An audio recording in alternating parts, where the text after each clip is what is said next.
Special Operations, Covert Ops, Espionage, The Team House, with your hosts, Jack Murphy and David Park. This is Dave. I just want to give a quick shout out to our sponsor, PIA VPN. That's Private Internet Access VPN. Now, I don't know about you, but have you ever, searched something on Google, maybe like how to improve your performance in bed, and then suddenly there are ads for Viagra and Cialis all over your social media? Well, that's because your internet service provider knows literally everything you do online. And I'm not saying I did that, it was a friend of mine. But do you guys know that over 30 million people subscribe to PIA VPN? If you want to stop internet service providers from always looking over your shoulder and profiting off of your data, you need Private Internet Access, the world's most transparent VPN. Now, a VPN, or a virtual private network, is an app that hides your IP address and safeguards your internet connection through an encrypted tunnel. This way, it shields your digital life from the eyes of those that are looking to exploit your private information. And that might not just be your service provider. If you're out in public, if you're in a hotel, if you're in an airport, a lot of people can intercept the traffic going from your phone or from your laptop to a local router. The other thing that I love about PIA VPN, in addition to the privacy issues, is the streaming capabilities. Now, I am a big fan of horror movies, and particularly of zombie movies. But unfortunately, the United States doesn't put out a lot of great horror zombie movies. But you know who does? Korea and Japan. Well, PIA VPN is easy to use on your smartphone, on your smart television, on your laptop, and you can choose between 80 different countries where the server is set up. Private Internet Access is really easy to use. There are apps available for all operating systems, and one subscription can be used to protect an unlimited amount of devices at the same time. So if you want to enjoy all the benefits of Private Internet Access, now's the time to subscribe. Head to piavpn.com/teamhouse and get an 83% discount. Seriously, 83%. That's just $2.03 a month. And you also get 4 extra months completely for free. But you must go to piavpn.com/teamhouse for a truly private digital life. One last time, piavpn.com/teamhouse. Guys, you need this. Go for it. Hey everybody, welcome to episode 294 of the Team House. I'm Dave Park, Jack Murphy. Our guest tonight, legendary Mike West. His book, Mike West, Special Forces Super Soldier.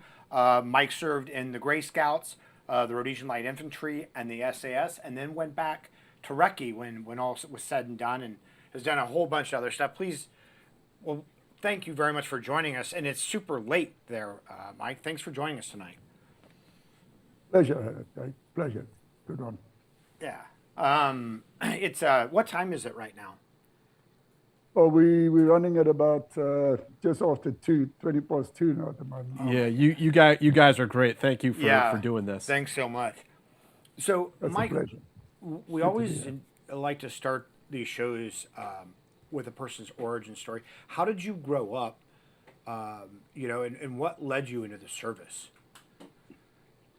The childhood, as a kid, we had my dad met my mother during the war. She was Italian. He brought her back, and we had a very bad life. And my mom ended up getting rid of us and dumping us in an orphanage, my brother and I, which was you didn't realize it at the time because everybody was there and it looked normal, but it was torture.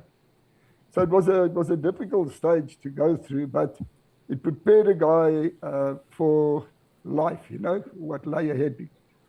So it didn't, at the stage, it didn't faze you. It was difficult, but you went through it. And once we got out there, my whole life was always violence.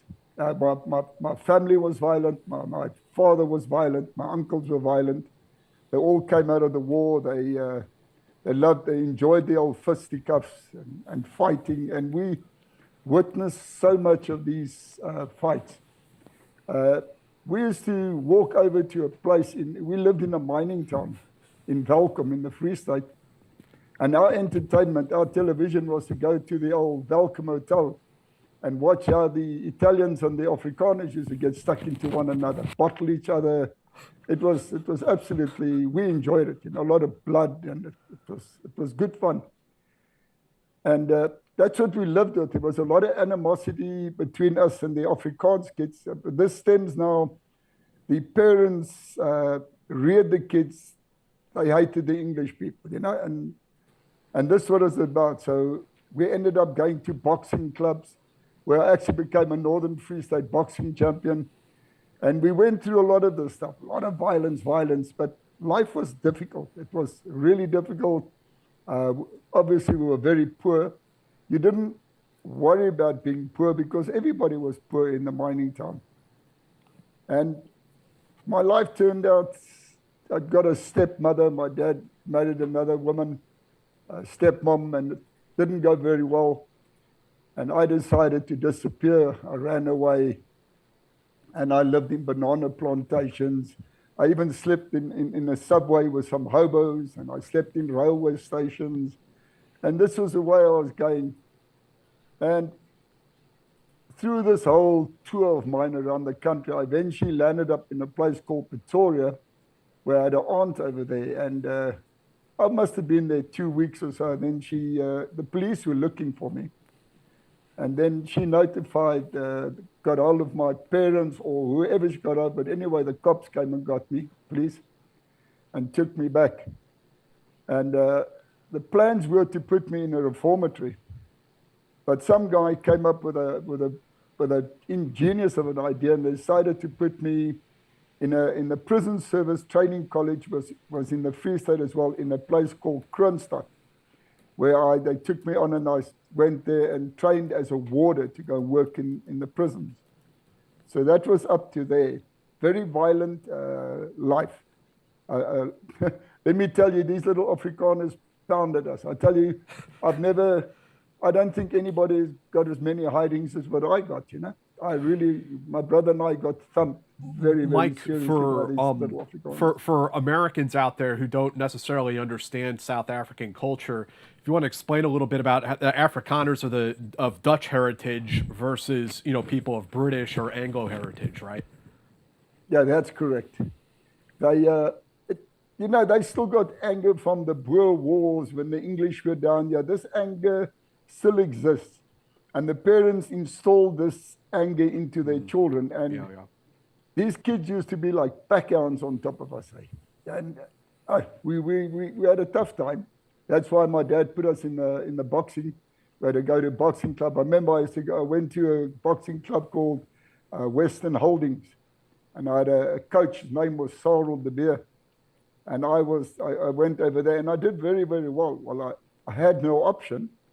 You had to fight. Mm-hmm. And the fun part over here was the parents. My dad would be in the mine. Everybody's kids would go and box.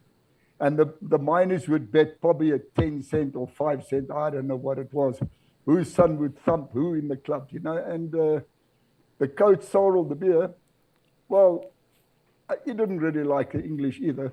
So I landed up in quite a few little skirmishes at the club as well. And it was a very interesting childhood, but my whole upbringing was incredible violence. I went home many a day with a blood nose and bleeding lips and, and a black eye. And these little Afrikaners really laid into us. They actually hated us. I haven't got another word for it, They used the most horrific names for us, which you people wouldn't understand over there, the type of names they used in Afrikaans to us. But there was an unbelievable amount of animosity. And that was normal to us. Well, and you mentioned, the violence at home and the violence, out in public, but Also, your school. I remember your comment about your principal. I'm not headmaster East. Yeah, that's quite an interesting, Dave. We had a headmaster, his name was Mr. East, and my surname was West. Now, admittedly, I was a naughty little bugger because I was a boxer, and we were just naughty. And the school came down on the thing. It was a very popular thing. The cane rises in the east and sets on the west. Ollie used to thump me. He really gave it to me. But I was naughty, man. I was a naughty little bugger. I know it. Yeah. So, so you eventually you get kicked out of school. Basically, your dad tells you have to go back. Mr. E says no, and you can't work in the mines. Right. Quite correct. What happened was they decided when I eventually got back after my little tour around the country when I ran away and I got back, they just decided I had to go. They had enough of me. One of the happiest moments was as I was leaving the school grounds. Now we had a duplex, and these kids were hanging out the window screaming and waving, and I was never so thrilled in my life. I really hated school. We did a lot of fighting in school as well, and but I hated school. And then I wanted to go to the mines, and my dad said, "No way are you going to land up in the mines." So the problem came up. The welfare took over with me, and they, like I said, they wanted to put me in a reformatory. And some guy came up with this brilliant idea, and they put me in the prison service college, which served me well. It kept me out of trouble. And that was quite an interesting little trip. It was nice. It helped me a hell of a lot in life. And when I'd finished doing that was in 1965, when I'd finished doing my prison service training, they transferred me to a place called Zonderwater, near the Cullinan mine where that huge diamond was found. Now, at Zonderwater, once again, I landed up in a lot of fighting, with the miners' kids. And I was just a bit of a ruffian. I wasn't a hero of any sorts, but I just somehow always landed up in the fights and the trouble. And I became quite a problem to this lot. We had an officer over there with the name of Snyman, and they called him 007. And these guys couldn't handle me.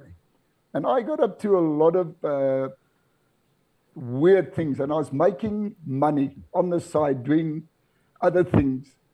I would drive into town and go and work for Indians and do illegal things for Indians, like driving cars and parking cars at places, and I got paid for these things.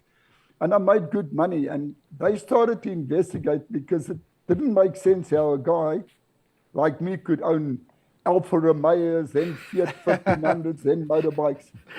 And they just had enough of me. But I was causing a lot of trouble. But on the other hand, I played a very good game of rugby because I was a violent little bugger. And in the end, they decided they wanted to get rid of me. And Bierman there was a guy at the prison service college. I can't remember his rank, colonel or brigadier. Bierman van Zyl. He was with the Northern Transvaal rugby teams. They brought me to Pretoria because of my rugby skills, and they got me there. And then they placed me in the gallows, the maximum security. And I worked in the gallows, not as a hangman. I just was one of the assistants in the gallows, which was a very, very interesting story. But inside the gallows, there was a gentleman by the name of Demetrius Safendas. That was the same gentleman that murdered the Prime Minister, Hendrik Verwoerd, in Parliament when he stabbed him to death. Wow.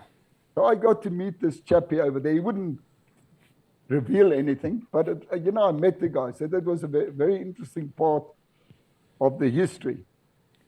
Now, while I was at the gallows, I started to moonlight by going and doing part-time taxi driving because the prison service didn't pay money. It was a pathetic story. While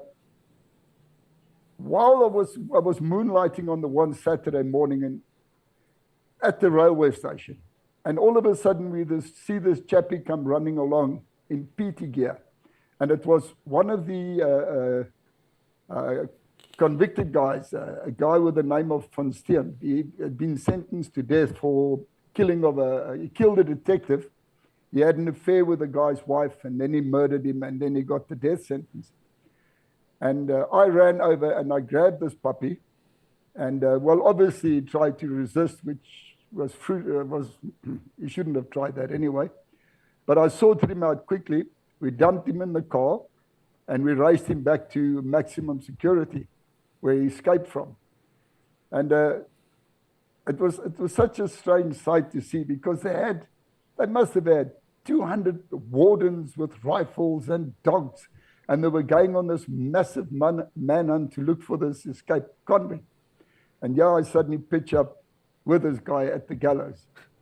Now that made me a sort of a hero, and I landed up in newspapers with photos, and and what happened was, this guy had quite influential friends, and they decided, there was talks that people wanted to kill me, and things were going wrong.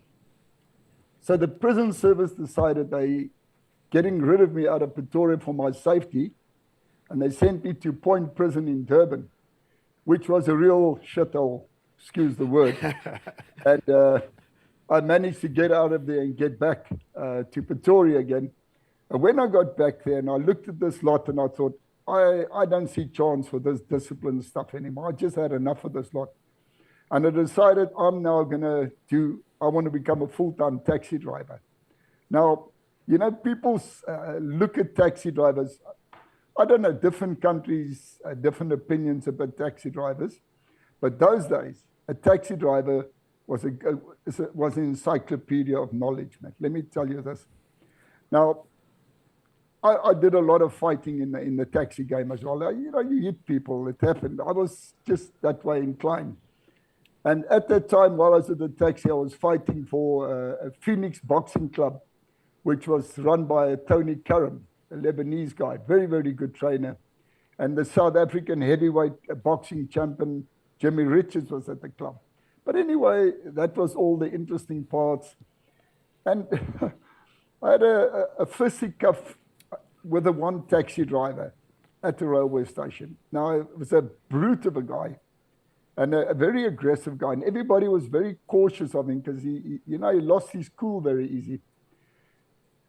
He owed me money and I owed him money. He owed me more than what I owed him, but he had a very bad day, and he decided he wanted his money, and he told me, listen, I want my money, or so I'm going to thump you, you know what I mean? And I told him to go and fly a kite, And then this puppy came charging down on me, which was the biggest mistake, because I could throw the fists, and I was boxing, and I thumped him good.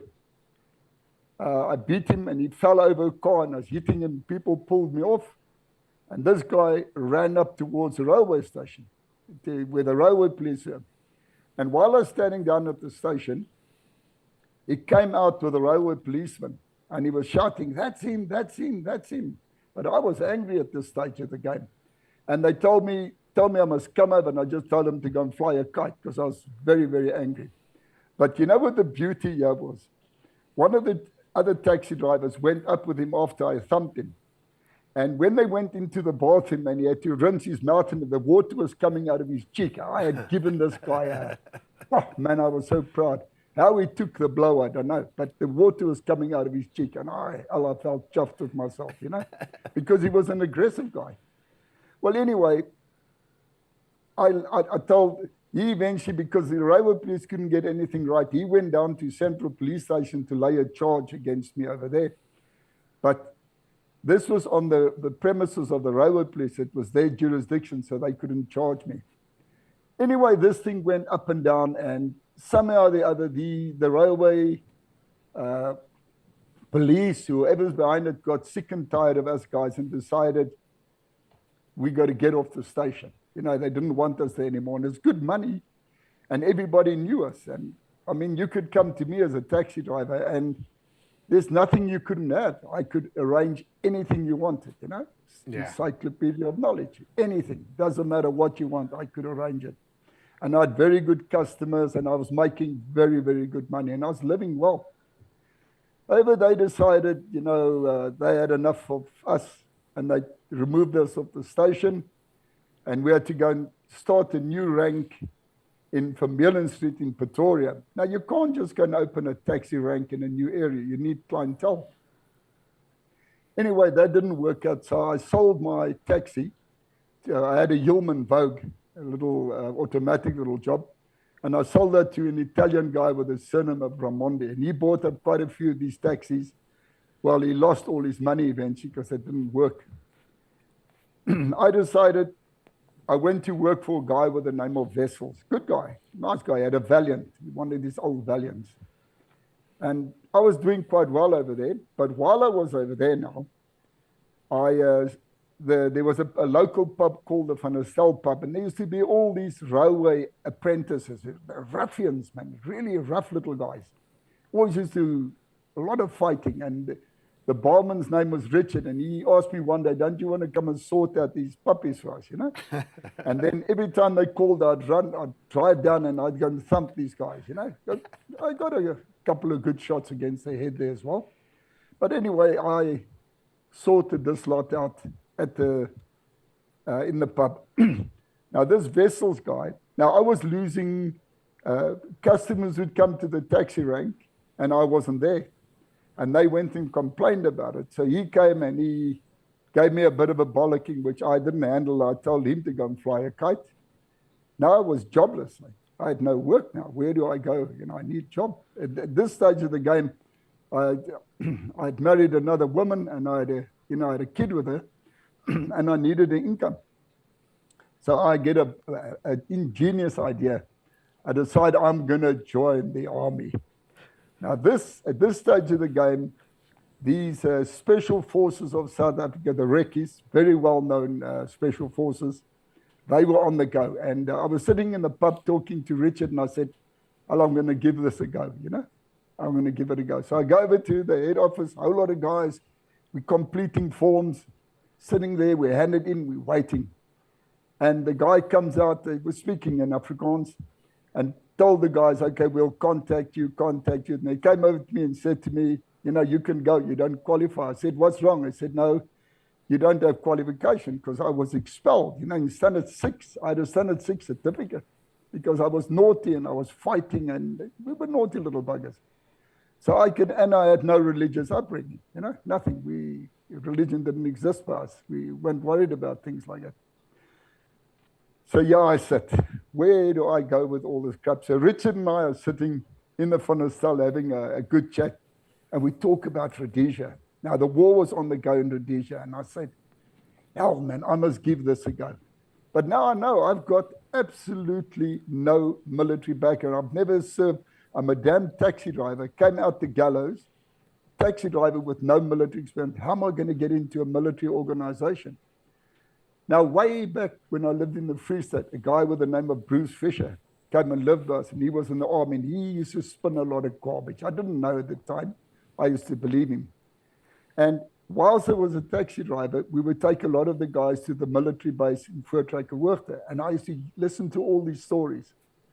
So I decided, I borrowed my dad's green Peugeot station wagon, had a bit of bucks, and I decided I'm going down. So I concocted a story, the biggest load of bullshit under the sun, about infantry, and I can't remember all the crap I put together. But anyway, when I got to Salisbury, I completed this application form, and I thought, I'm in the military.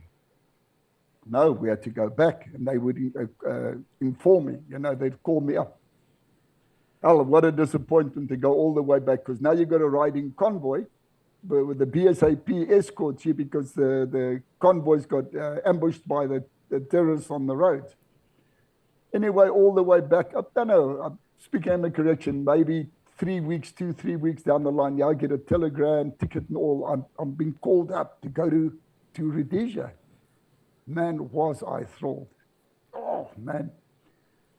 I've got a job, because I can't get a job. People didn't like me. Well, I didn't know why, but I didn't understand at the time why people didn't want to give me a job, Anyway, on the train, got to Salisbury.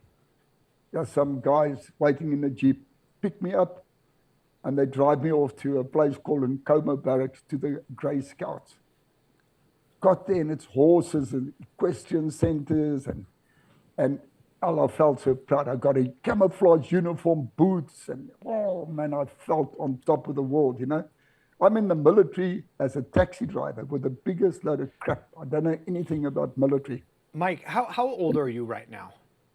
Like not No. no, at that point in time, at this point in the story. Must have been, let me work it out, 17, let me just get, I was 26 years old. So you when were I went to war. You were I was- kind of you were kind of an old man compared to like a lot of the other people around you. Oh, well, they do military training at 18 years old, you know. Yeah. I come along as a taxi driver, being 26, 27 years, going to, you know, joining the bloody army, you know. Yeah. And fortunately, the Grey Scouts wasn't a hell of a big combatant unit at that stage of the game. So I had to go through the equestrian center and go through all the necessary ups and downs to you know, to get to know horses and fit saddles, the normal stuff, which was quite fun. And they gave me a horse with the name of Wetfoot, a potent horse, a big puppy. And I was chuffed. But you know what the beauty is? Now I'm sitting here. Yeah, I'm in the army, man. I've got no idea what anything's about. I'm just winging my way around, you know. And anyway, we're very fortunate. We get through the equestrian. I could ride horse because as youngsters we used to ride donkeys and horses, you know, at the place called Rainbow Valley in the mining areas. So it wasn't a problem. I just struggled to fit a saddle on a horse because I had no idea how to fit a saddle. But I mean, obviously I mastered that. And wow, man, a great moment of my life. This whole convoy got together. Horses were loaded on vehicles, RLs, Bedfords, and 4 or 5 Mercs. And off we go to a place called Nyamapanda, which was, well, quite away from Mozambique, but was in the eastern area, off to our base camp. You must remember, I'm sitting as a taxi driver amongst a lot of people. Now, a lot of the guys that came, they came from America, you name it, all over the world. They joined Rhodesia because there was a war, you know. They took everybody on. And all I'm doing, I'm just listening to all this stuff, what the guys are talking. Some guys spoke about Vietnam, and I was listening to all this stuff, and I just was winging my way around. I had no idea what's going on. Anyway, we got to this place, Nyamapanda, and there we hung around in the base camp, grooming horses and doing guard duty and so on. And then on a day came, they said to us, okay, we're going to deploy. Now, the guy's name was Dave Sparks, was my first team leader. He came over and he said, okay, guys, we're going out and, you know, we're going to deploy. You know how proud I felt today? You know, you can imagine this taxi driver with a uniform. They gave me a heavy-barreled FN. It only took 20 rounds, the same as any normal FN, but it weighed about 3-4 kilos heavier. But I felt an ace, man. Now I'm sitting on a horse, like Geronimo, weapon up in the air, and yeah, we riding through the camp, and all the guys are going, oh, you know, we deployed. I just wish I can explain how I felt as a taxi driver, sitting on a horse with a heavy barrel machine gun going into war. Got no idea what war is, but I'm on my way. Yeah. Anyway, it was unbelievable. It was. But as time went on, I'd seen a black and white movie in my life about a war, you know, Second World War, guys running with bayonets on rifles, and that always stuck in my mind. Now we're out to these horses and that, and I was thinking to myself, look, I'm not a stupid guy. And I was thinking, if somebody shoots at me and I'm top of this horse, I've got trouble. You know, this typical Custer scene over here. And the other thing that got me very concerned, when we went into an LUP, which is a lineup place for the day, then the horses got to be tied at a certain area. Now these things stomp and fart and, you know, they carry on. And the horse flies and it's noisy. So we got to be quite a distance away from the horses because you couldn't hear a stampede coming with the noise that these horses made. And the other thing was fearful at night. These things, they always make a noise. And I was scared. We wake up one morning and the horses are gone and the terrorists had made hamburgers out of the bloody things. But we decided we at night times we would stay over in a protected village, which was a keep, where all the locals were kept. Because of the terrorist activities in the area, they kept all the locals in these protected villages. And there was a group called the Guard Force that looked after them. And that's how we would. We'd go out in the day, ride around, and sleep there at night. Now, there was a punch up, but we had split up, and the other guys had a punch up. And I arrived there too late, and they killed 2 of these Turs. And I was angry because I wanted to shoot somebody, you know. And anyway, we burnt the villages and whatever the case goes. And I did a couple of these things, but I didn't get satisfaction out of it, apart from the fact that I was like Geronimo sitting on a bloody horse with a heavy barrel FN, which looked good, but I wanted to be the guys with the bayonets, you know, charging trenches, and like I saw in movies. It just appealed to me. Good fortune came my way. I remember getting back to the camp the one day, and our officer's name was Kaywood. He was a lieutenant. A good guy. And he said to me, listen, Mike, we're going to go and do a resupply with an RL, which is a Bedford. We're going to take some rations out. I want you to escort me. I was too thrilled about it. By that time, then I got a normal FN. I got rid of the heavy barrel FN because it was pointless carrying a thing with bipods. It took 20 rounds like any other FN. And I'm in the RL, in Kaywood's driving, and he's got his dog, which is a Labrador, beautiful dog by the name of Blue, sitting between us.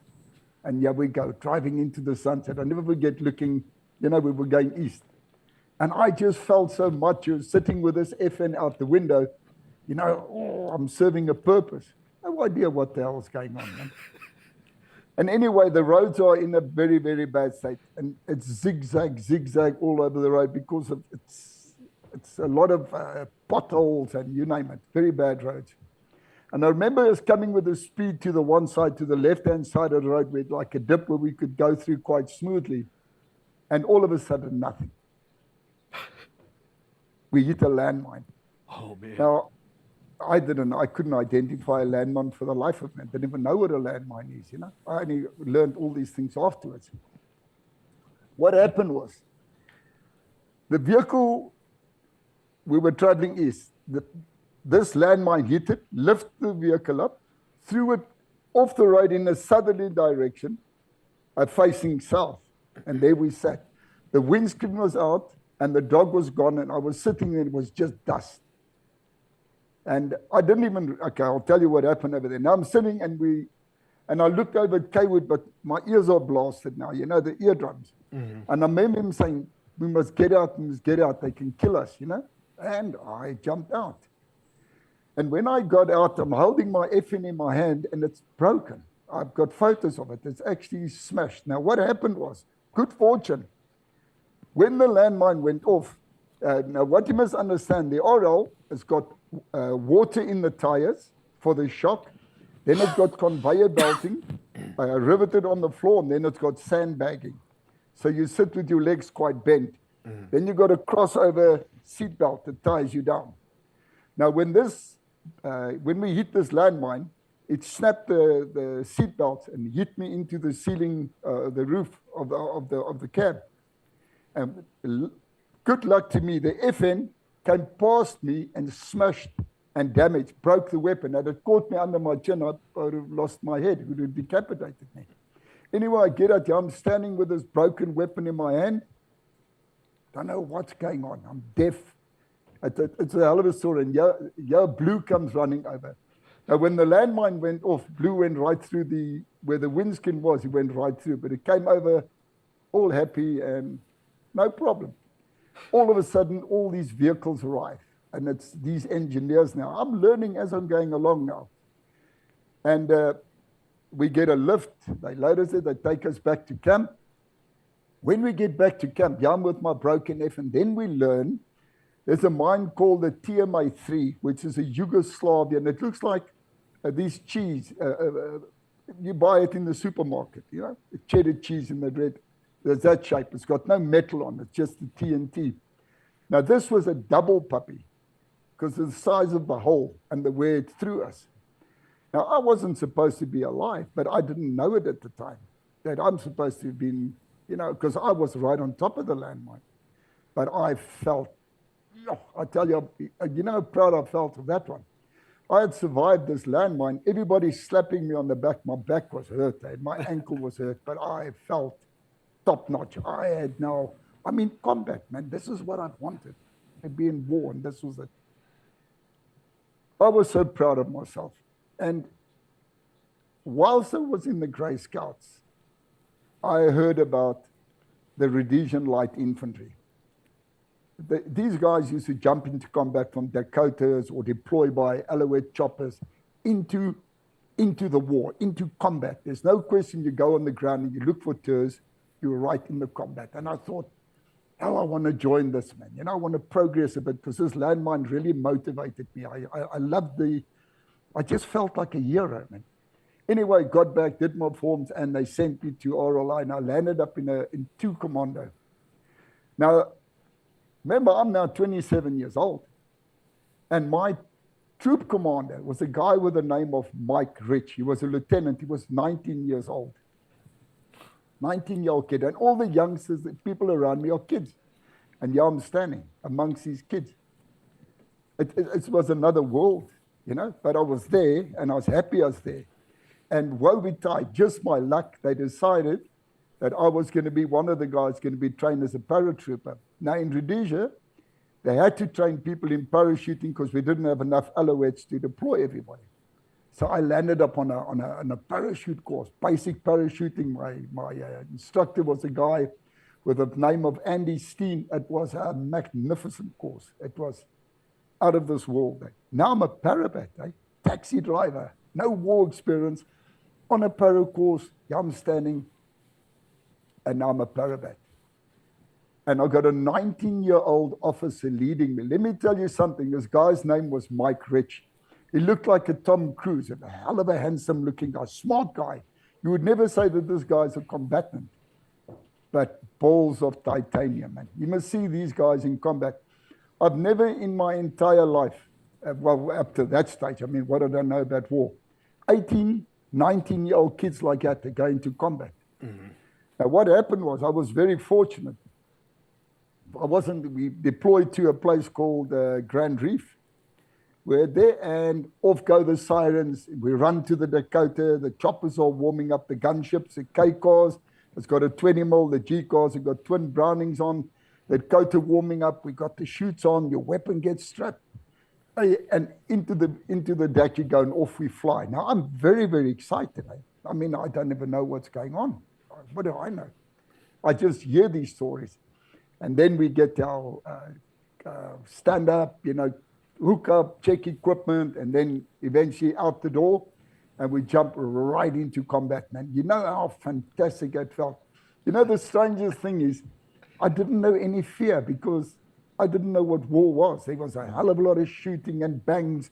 The gunships were flying around, circling, and 20 mils were going, and Brownings were going. It was unbelievable. There was Lynx lobbing napalm, comes down strafing, and I thought, wow, man, this is beautiful. Now, this is my first time I've actually been in real combat. And I remember being on the ground on the left flank. Now I've got the MAG, which when I was at RLI, they obviously went to shooting lessons. Now I've got a machine gun. It's a big puppy. It's a big weapon to jump with, about 13 kilograms. Anyway, I'm on the left flank, and as we're sweeping through, I see on my left flank, I see that as the choppers are circling, there are 2 of these terrorists under the trees firing through the canopy of the tree at the choppers. And I turn this LNG on them, and I open up, and I get the spurts of sand, and I take the one guy. It must have been, I reckon, 80 meters. I'm speaking under correction, but I nail him. The other puppy goes to ground, and he starts opening up at me, and I enjoy that, and I ripped him, and I put a hell of a burst, and I got rid of him. And I used a whole 100 rounds over there to kill these 2 guys. Then I put a new belt on, and then we swept forward, and then I gave covering fire, and they did the rest of the job. I never forget when we got back to the camp, the mockery, because now the old man, I was the old man. I mean, these are kids, man. Right. I fired 100 rounds, and the commander of the base camp was mocking me that it took 100 rounds to kill 2 guys. But what he didn't know, I was a bloody taxi driver. Yeah. And I enjoyed it. You know, Dave and Jack, I just want to tell you something, how this relates to the story.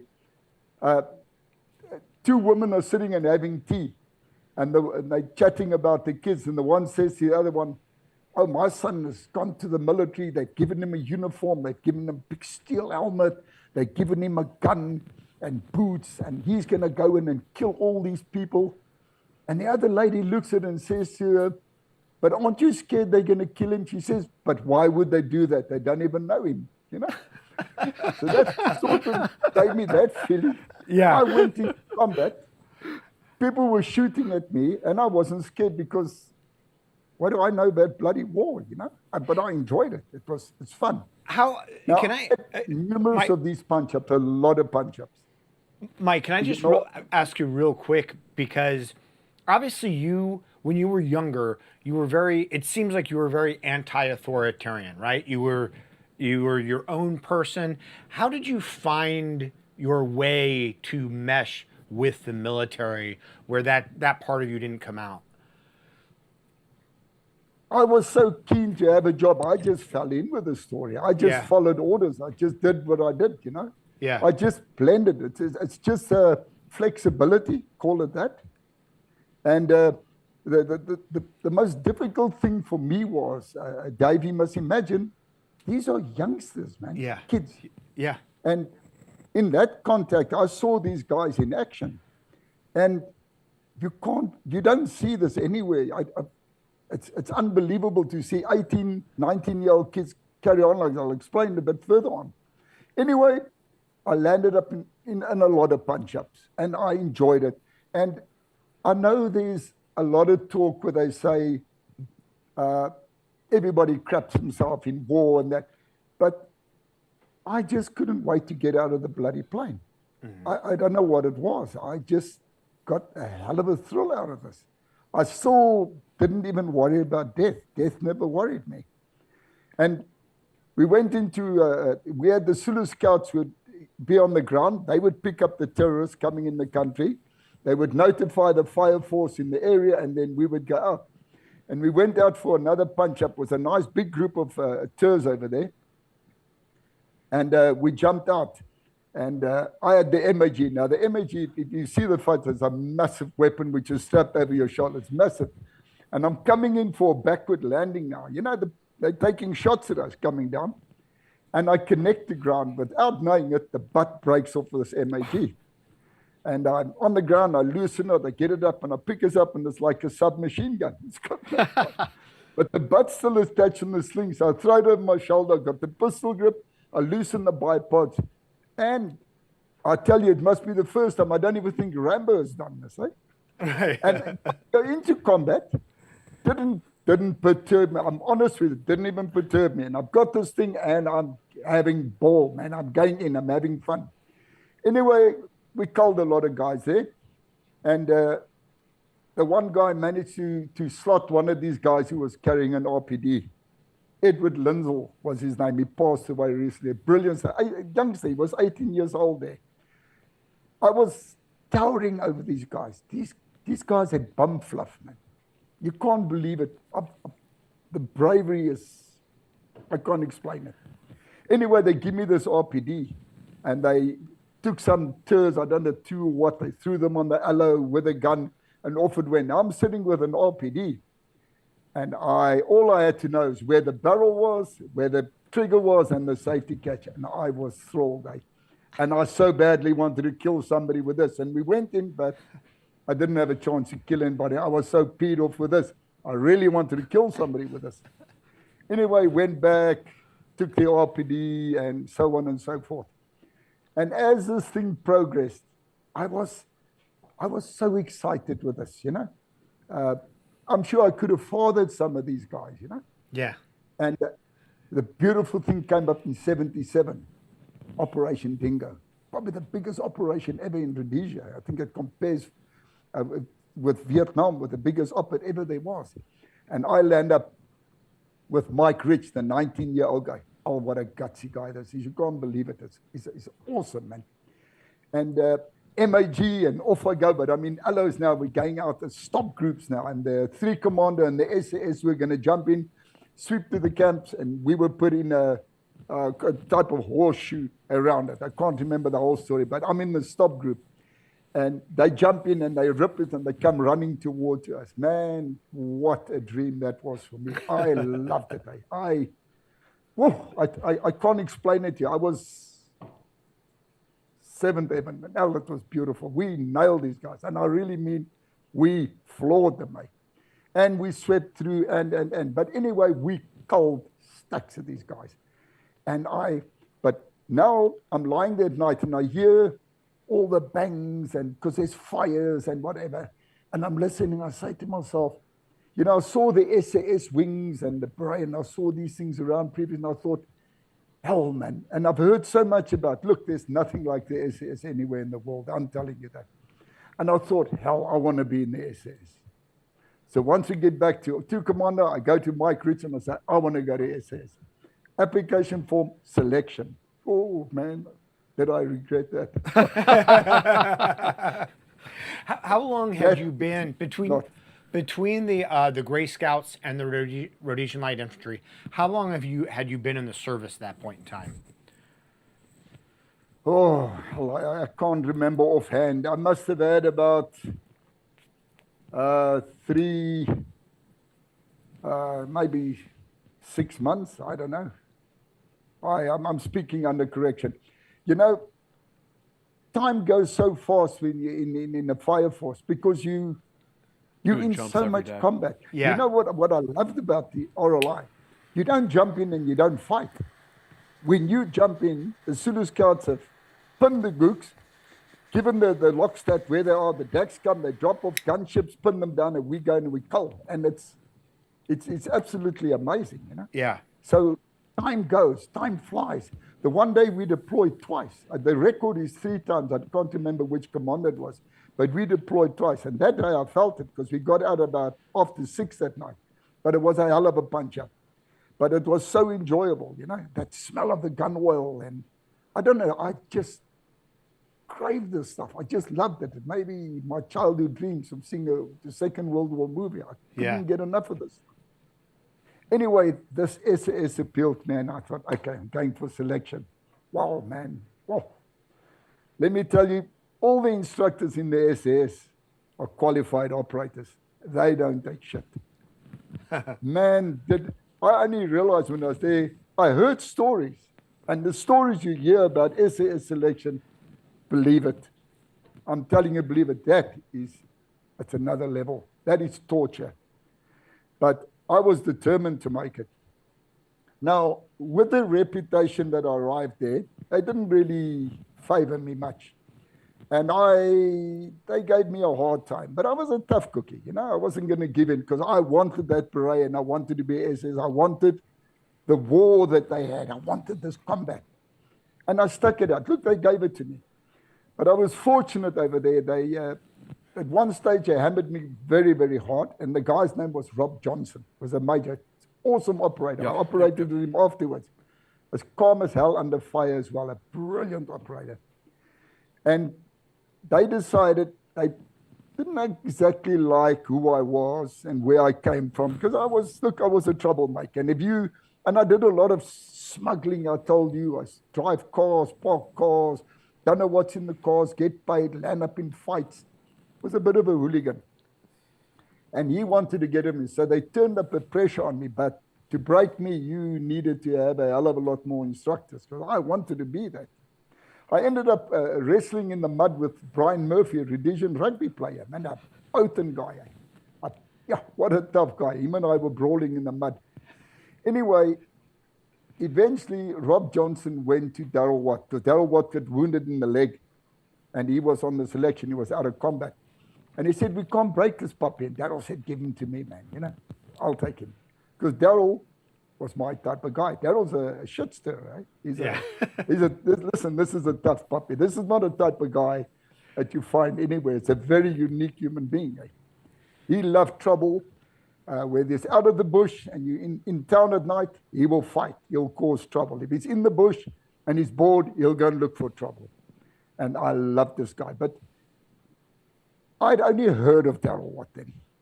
And I remember the one op, everybody spoke about Darrell. It's all you hear is Darrell.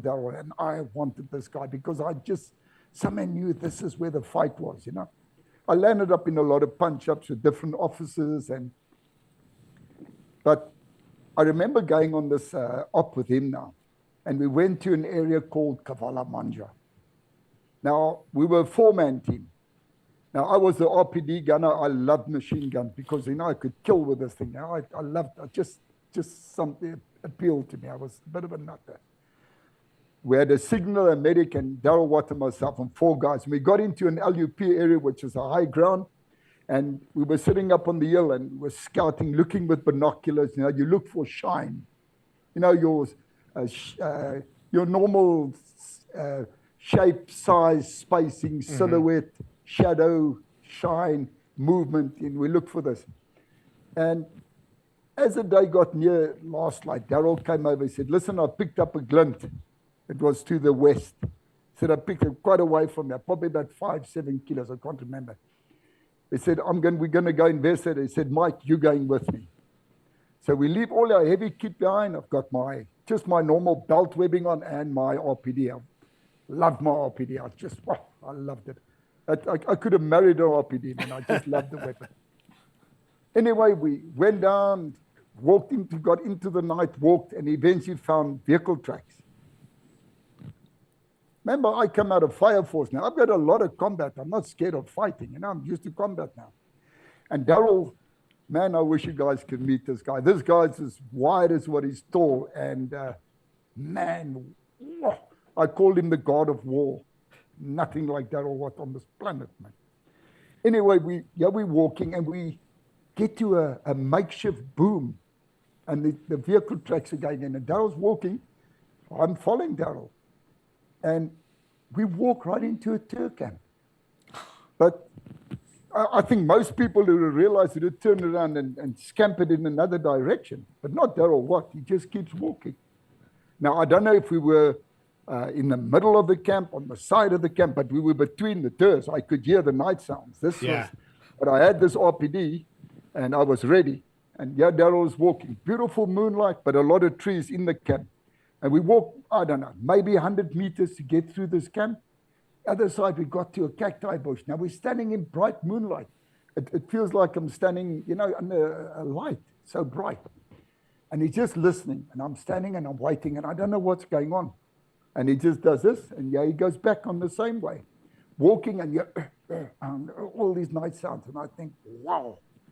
But I didn't, at that stage of the game, I realized we right in amongst the puppies. But I wasn't actually perturbed because that was Darrell. You know, Darrell, I heard so much about him. I didn't care, you know. A punch-up with him wouldn't worry me. Anyway, we get right through the camp.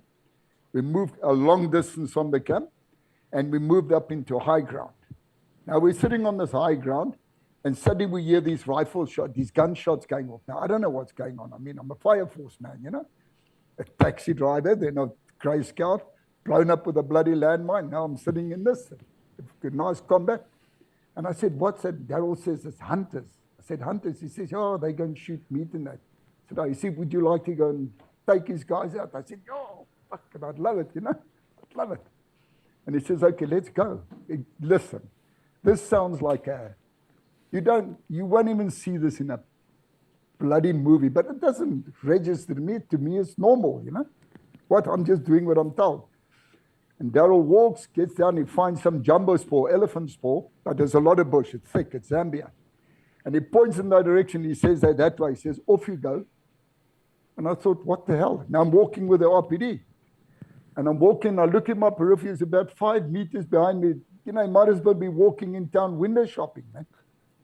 And I'm walking and in the bush round, and all of a sudden, here come these 3 chappies. The one's got some game over his shoulder and that, and yeah, they are. But too late. The advantage was I knew they were there. And Darrell told me, you're going to go kill them. They did not have there. And they went for the guns, but sorry for you, too late. Yeah. And I got rid of them. I disposed of them very, very effectively. Anyway, we had caused quite a commotion with this machine gun of mine. So we moved to another high ground, and Darrell's sitting up there, wants to see what reaction comes if the camp picked it up, because we found the camp now. We got to attack this place. While I'm sitting up there listening, and I look at him, I see him smiling at me, And I say, well, I called him sir. I said, what's it, sir? He says, hey, Wes, did you shit yourself? I said to him, hell, Darrell, you know how close it was. And he gives a little chuckle of his. He just loved it. Oh, he just loved it. I mean, it was bloody close, I mean, say there was 7 or 8 crooks, I could have been in quite a fight, but I would have got them. I'm confident I would have killed a lot of them. Anyway, we moved back to the LUP with the other 2 guys with our single 30, a TR-48 big radio, made comms with Salisbury, gives them the whole picture, and we moved about 25 kilos to the south. And then they came and dropped a lot of guys in so we could attack this camp. So it's a lot of slogging, minimum sleep and a lot of walking. And but you're an operator, you're an SAS operator. When you pass a SAS selection, let me tell you, you are something else. That is, if you got 5 out of 100, you've got a hell of a lot of people to get in over there. Because I remember the day when we went to Llewellyn Barracks, a lot of these wannabe puppies around. Everybody goes there to get a day off. It's probably about 600 people coming to participate in it. In the end, when it was all over, I think we were 7 that made the bloody selection. It's a hell of a story. It's torture, eh? I really do not recommend this to my worst enemy, to go and try SAS selection. It's not fun. Anyway, we got the lads, and we slogged all the way back, and we attacked the camp, and it was absolutely amazing. I mean, I was now in the skirmish line with Darrell, and man, we milked these guys. It was absolutely amazing. And we did quite a lot of these things, quite a lot of these camp attacks. I did a lot of camp. Every single camp attack, Dave and Jack, every single camp attack I did in Rhodesia, I was on every single one. You can read from Mike Rich, he was in the RLI with me, he was in the SAS, and he was in the Recces with me. And then Darrell Watt, the God of War, is probably the most renowned soldier you can read. And you go look what they write about me. Modern day history, no guy's ever been as much combat as. Now, I'm proud of that. You must remember why I'm proud of it. I was a taxi driver. I didn't go and do a military training. I mean, this is standard. Yeah.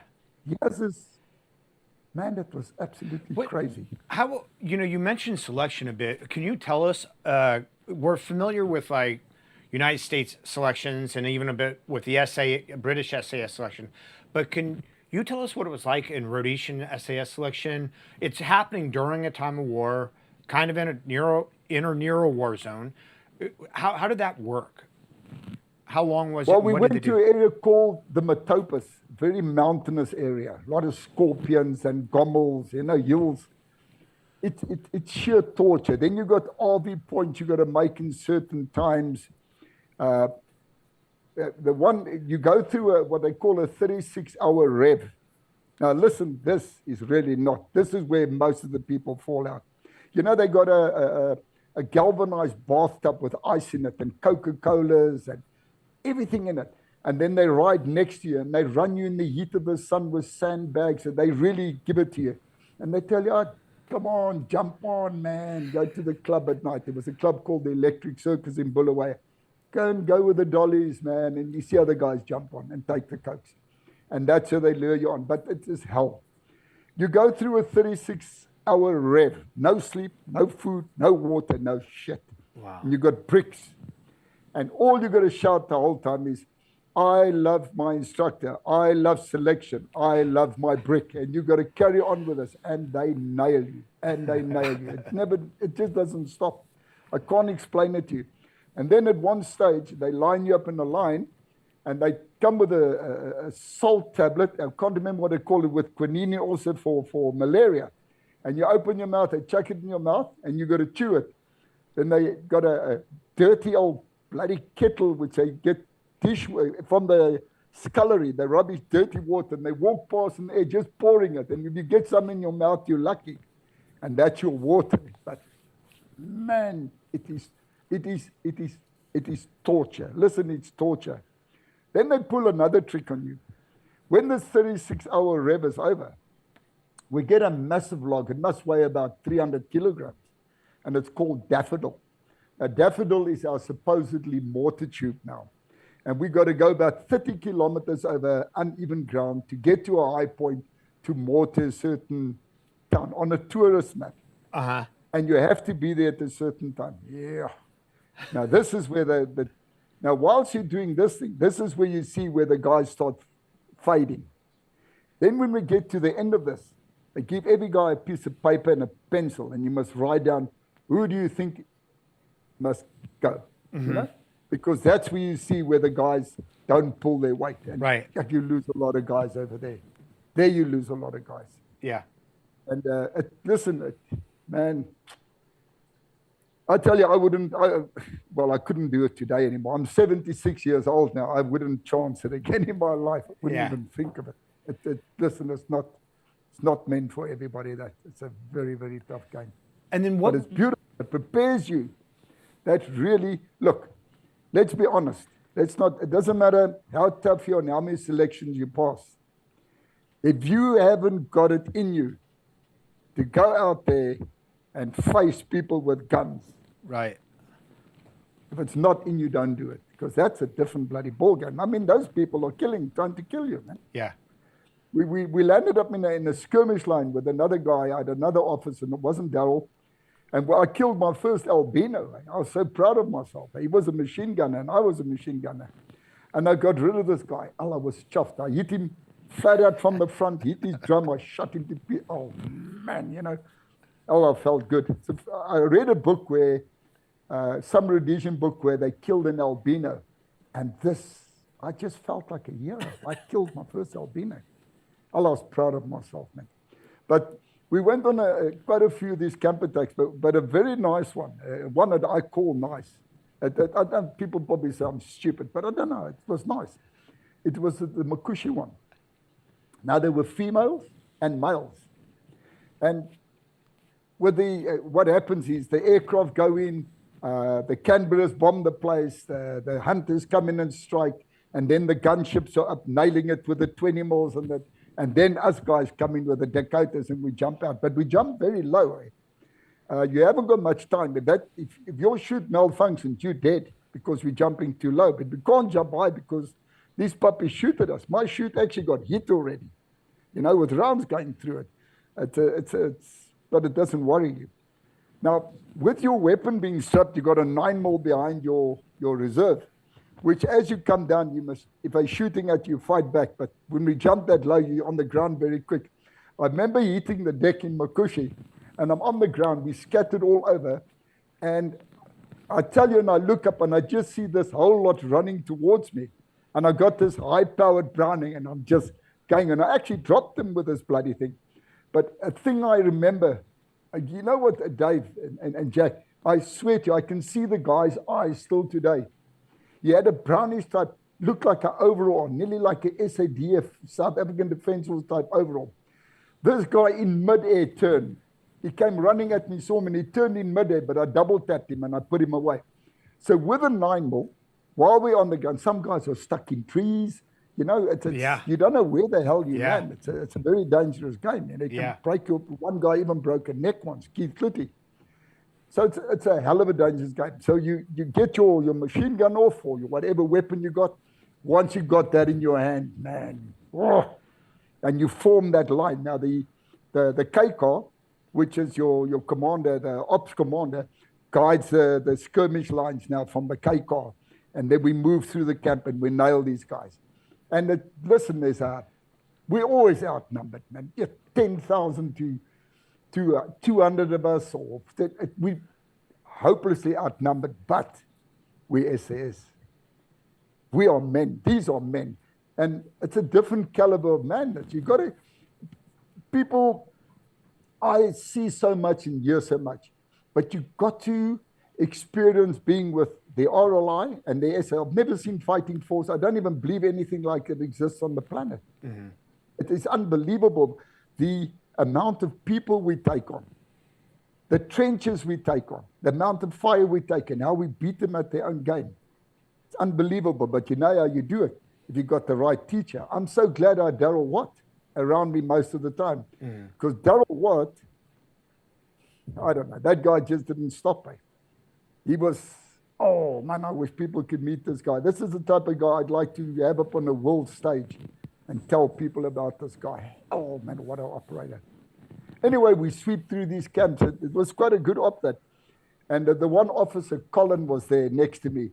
And we very staggered the line because the ground and everything. And he walked past a massive branch, which obviously got blown off with the explosion with one of the planes with a bomb strike. And I was behind him about 5 meters behind. As I was coming on, I see this movement and I yank his branch away. And he has one of these gooks with the SKS at his back. And I yanked the SKS out and I double tap it in the head. Well, he said, thank you, but he was a goner. Eh? He was as dead as can be. But that was fun. But anyway, some guys have a lot of action, some don't. You know what I love about this guy? You can be 3 meters from another guy. You don't know what war he's fighting. You can be taking more hammering at you. It's just an unbelievable experience. Yeah. And that constant smell of cordite and the napalm and oh man, it's another game. And we sweep through this camp and we really floor this lot. And we get to the other side. And we're standing over there. While we got to the other side, we see a hell of a lot of these Zambian troops coming with steel helmets and all that. And we watch them coming and we wait for them come. But there's a riverbed down at the bottom with reeds and everything out because that's where their water was. And as they got closer, we opened up and we slaughtered a lot of these guys. So they take cover there and they're opening up from the lower ground at us now. And I'm just going to say, Graham told us, calling us, listen, guys, go around and hit them from the flank, you know. And so we go around and we come up on the side of these guys. Man, you can actually see the white in their eyes, man. We mowed these puppies to pieces. We took them apart, man. We really, really took. But they had a doctor with them with white hair, which I think could have been a German, I don't know what, but we couldn't find this puppy. He dived into the river somewhere, and we were lobbing M20 grenades into the water to try and, to get him out. We couldn't find the guy. But that was a awesome bloody operation, as with all the others. There were many of them. And they were absolute. If anybody wants experience of war, go into a camp attack. Man, wow, what an experience. And I've done so many of them, mate. It was absolutely beautiful. Let's talk about a little bit about how the latter part of your SAS career and how the war wound down and for you personally and went into the next thing. The SAS career over there, Jack, you know what happened? While I was in the SAS, I was action hungry. We were going to do bounty hunting. So the Rhodesia Tobacco Association would hire us and give us 1,000 rand a kill if you kill a gook, which you don't get from the army. So I put a 4-man team together and we go to the Marymount area to go and hunt these tours. Now you must remember, this is ridiculous. This area is liberated with tours, the farming area. So we haven't got enough troops on the ground. So we do bounty hunting for money. But now we're 4 chappies and you're taking on unbelievable odds. Anyway, we went into this area. We stayed at the farm the night. We deployed 4 o'clock the morning. I got onto the Mavrodona Mountain, which was high, and I was watching a keep. And I saw somebody come out, shake the guard force guy. But the guard force were friends with the tours, man. Because they would kill their family. Yeah. And the guy came down, and he disappeared in the valley down beneath the mountain. I said, we got them. So I leave the guys up there with 4 guys in the LUP, the lying up place on the hill. And I take Mark with me, and we go down to go and see where the hell did this guy go.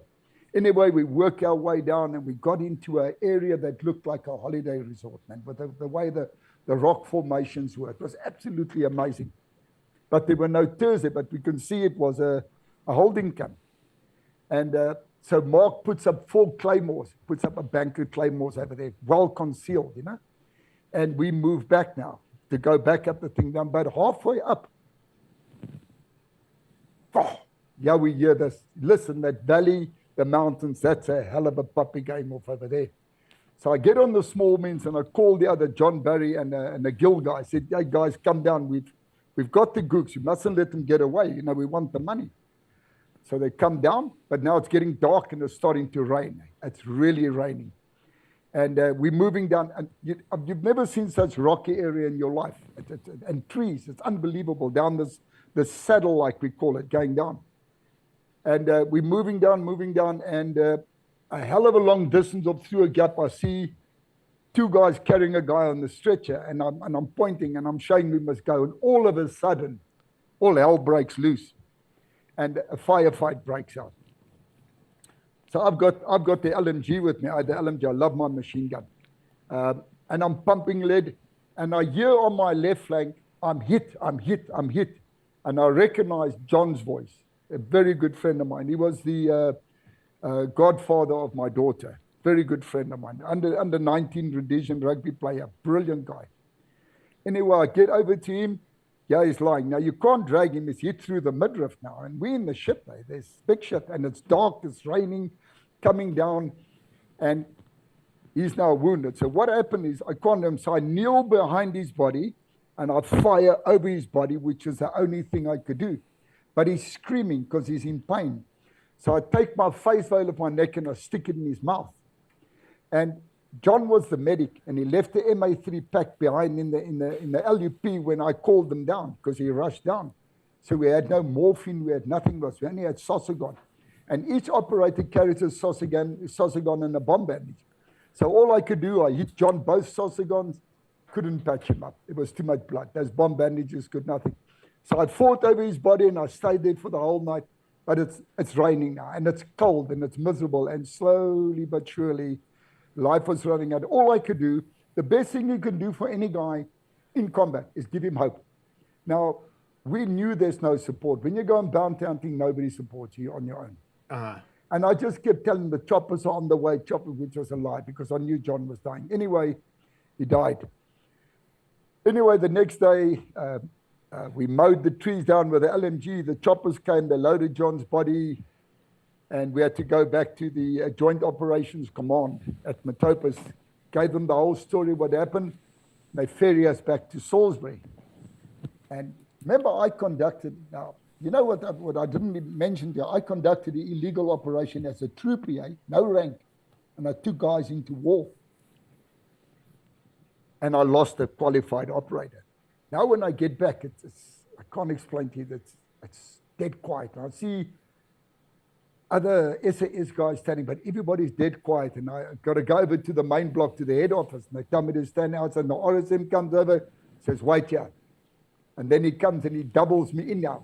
I just walk. I thought, the hell with you, man. You guys don't bug me. And they take me in front of it was like an L formation in front of me with these officers. Remember, these guys are all qualified operators now. Yeah. Qualified operators. But the worst thing what I did, while John was dying, he was suffering, he asked me to get him out of pain. And I was teaching John to fight because I liked the old fist. And I was hitting downwards and I damaged his whole jaw. And this was on the report as well. Now I land up in front of these guys. Man, did they give it to me. I was the biggest load of crap under the sun. They gave it to me. They chased me out. The RSM screaming, I just walked. I thought, the hell with you, man. I wait outside. They call me back. And then they said to me, what happened to his jaw? And I told them what happened. Then they said, oh, why did you hide behind his body and take cover behind his body? I said, no, I did what I had to do. Well, I mean, it was on a downslope. I was fighting over his body. I wasn't lying. I said I was kneeling and fighting. What am I supposed to do? It was a hell of a debate. They chased me out there, and I thought they were going to get rid of me. Because, I mean, I lost a qualified operator, conducted an illegal operation. Nothing happened. When I looked again, I became a lance corporal in the SAS. I was chuffed. Then I was a corporal. When I looked again, I went on the sergeant's cadre at RLI. Became a sergeant. You know what it is to be a sergeant in the SAS? Probably the same as a general in any other bloody army, man. It's a hell of an achievement. But anyway, I'm in big shit with that. So Darrell comes to me one day and he says, hey, you want to go bounty hunting? I said, yeah. He says, okay. This guy, you know, it's unbelievable. It was a mission over there in the Marymount area. Now, we were in the Mount Darwin with that previous one was my crap I had. Now we're going to the Marymount, where it's also a liberated area. We've got a whole lot of guys, and off we go to combat again. No backup. Darrell Watt taking us this time. Yeah, what a bummer. Anyway, we moved into that, but there's a lot of tours there, a hell of a lot of tours. And we moved on to this high ground. We could physically watch the BSAP guys chatting to the tours from the high ground. Mm-hmm. Obviously, their families, you know, so they feed them and they don't trouble them, they don't report them. Anyway, when we look again, here comes a little black guy. We call them Mujibas. They walk with the goats and that. And then they look for spoor. Now, they must have picked up something on this high ground because they sent this Mujiba up against the high ground. And as he got to a certain point, the guys grabbed him and held him. Now we know we got shit. Because, I mean, the tours are waiting for the Mujiba and he doesn't come back. Right. When we looked again, along comes a skirmish line. I don't know how many, it was a hell of a lot, coming up this hill to attack us. So Darrell simply says, hold on, just shows, wait. He initiates, Darrell always initiates. And we wait. And these groups, I reckon about 50 meters or whatever, and Darrell double taps and takes the one guy out, and we open up and we take this lot out. But there was a lot of them. So Darrell Watt then says, attack. So, of course, we jump up and we run at these guys now. Yes, crazy stuff, but, you know, we do it. And I'll never forget, I had the chopper pilot's name. He was flying it. Then Darrell got a chopper to come out, which we're not allowed to have. But an Allo came out, a gunship with a G-car with Brownings on. And they're flying it. Now I got a small means and I got the op-ed and I'm running and I'm firing. And that's where I got the name of Audie Murphy. And I felt proud of myself. But anyway, was this punch up, that punch up. We went through. We didn't get the gooks. A lot of civvies were shot there. It was a hell of a thing. We are not totally blown, but we want to still take them on. So we got to get out because we don't know where they've scattered to. So Darrell says we're getting guard force to come and take us out with a vehicle. So guard force came there with a kudu. It's a funny looking vehicle and a crocodile. And the whole lot of us bailed on the crocodile, Darrell on the kudu in front, and we're driving out. Now these gooks were, hey man, they're aggressive. So they set up an area with a Gorinov. That's that machine gun that shoots a 760 by 54 round. Same as a sniper rifle, a big weapon, but on fixed firing line.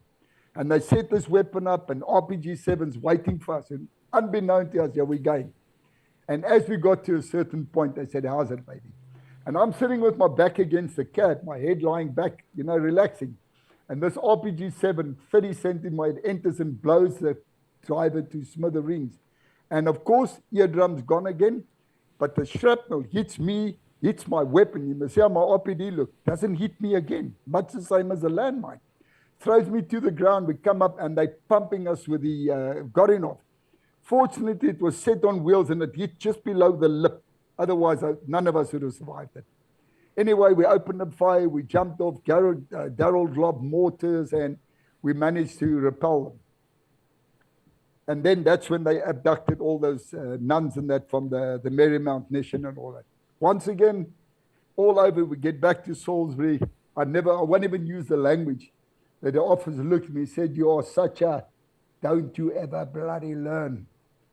I didn't learn, you know. It's just the way I was. I just liked it. Look, I know it's stupid, but I enjoyed it. I don't say you don't shit yourself at times. Look, it gets difficult out there.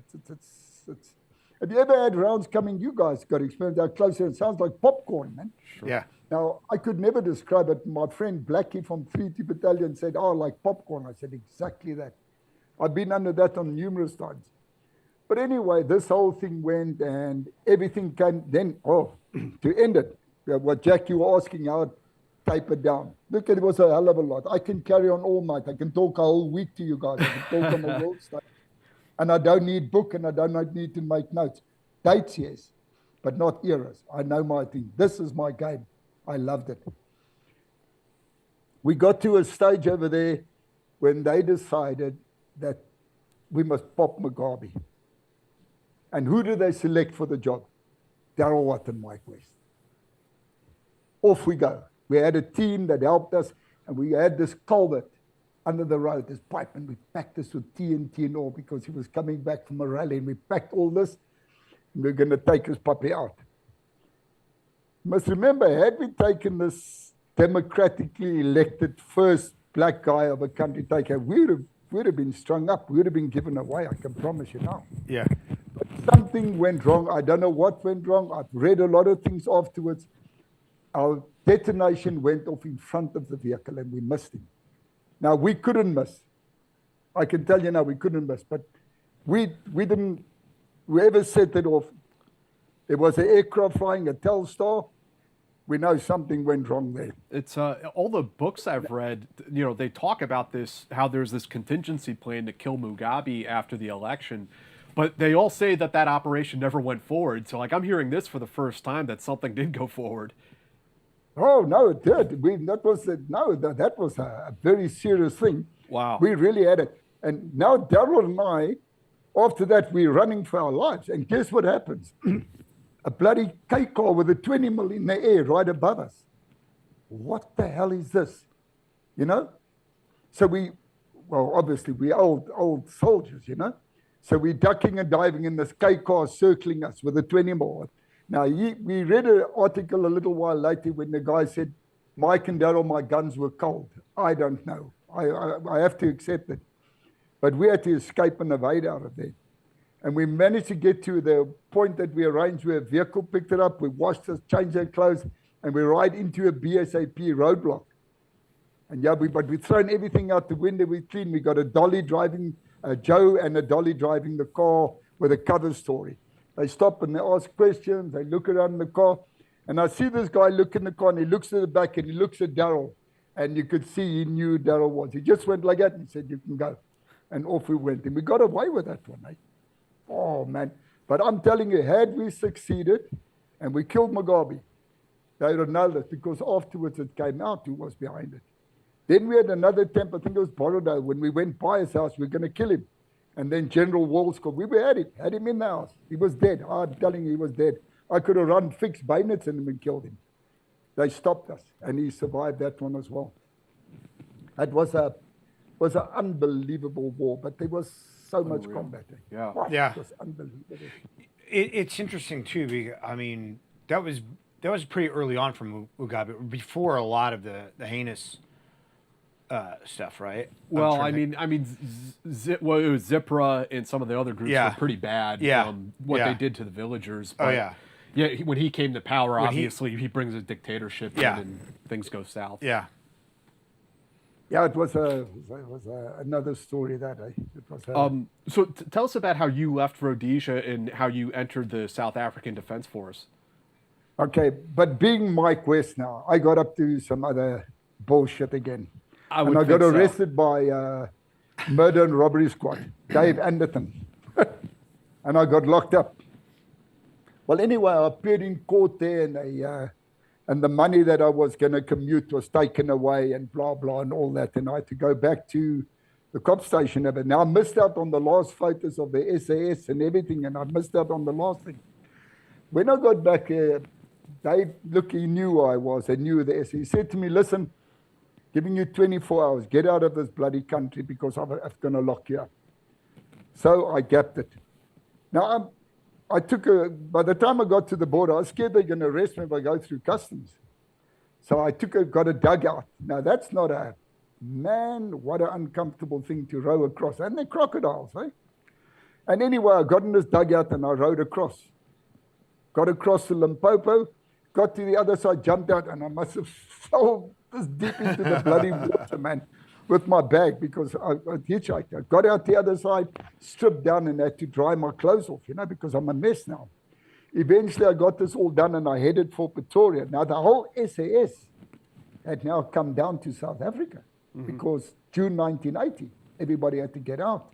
Mike West left behind again with all his nonsense, you know. Anyway, I get to this Space Corps, Special Forces head office. They know the Rhodesians come down. I report over there. I go and see them. I tell them who I am. And I ask them if they can help me with a lift to get me to Durban. They tell me now I must go and sort my own shit out, you know. Then I said, can you offer me some accommodation for the night? Because I look like a hobo. They said, no, you must go. So I left and I went and slept in a lot of blue gum trees for the night. And the next day I'm on the road and I hitchhiked and I got to Durban.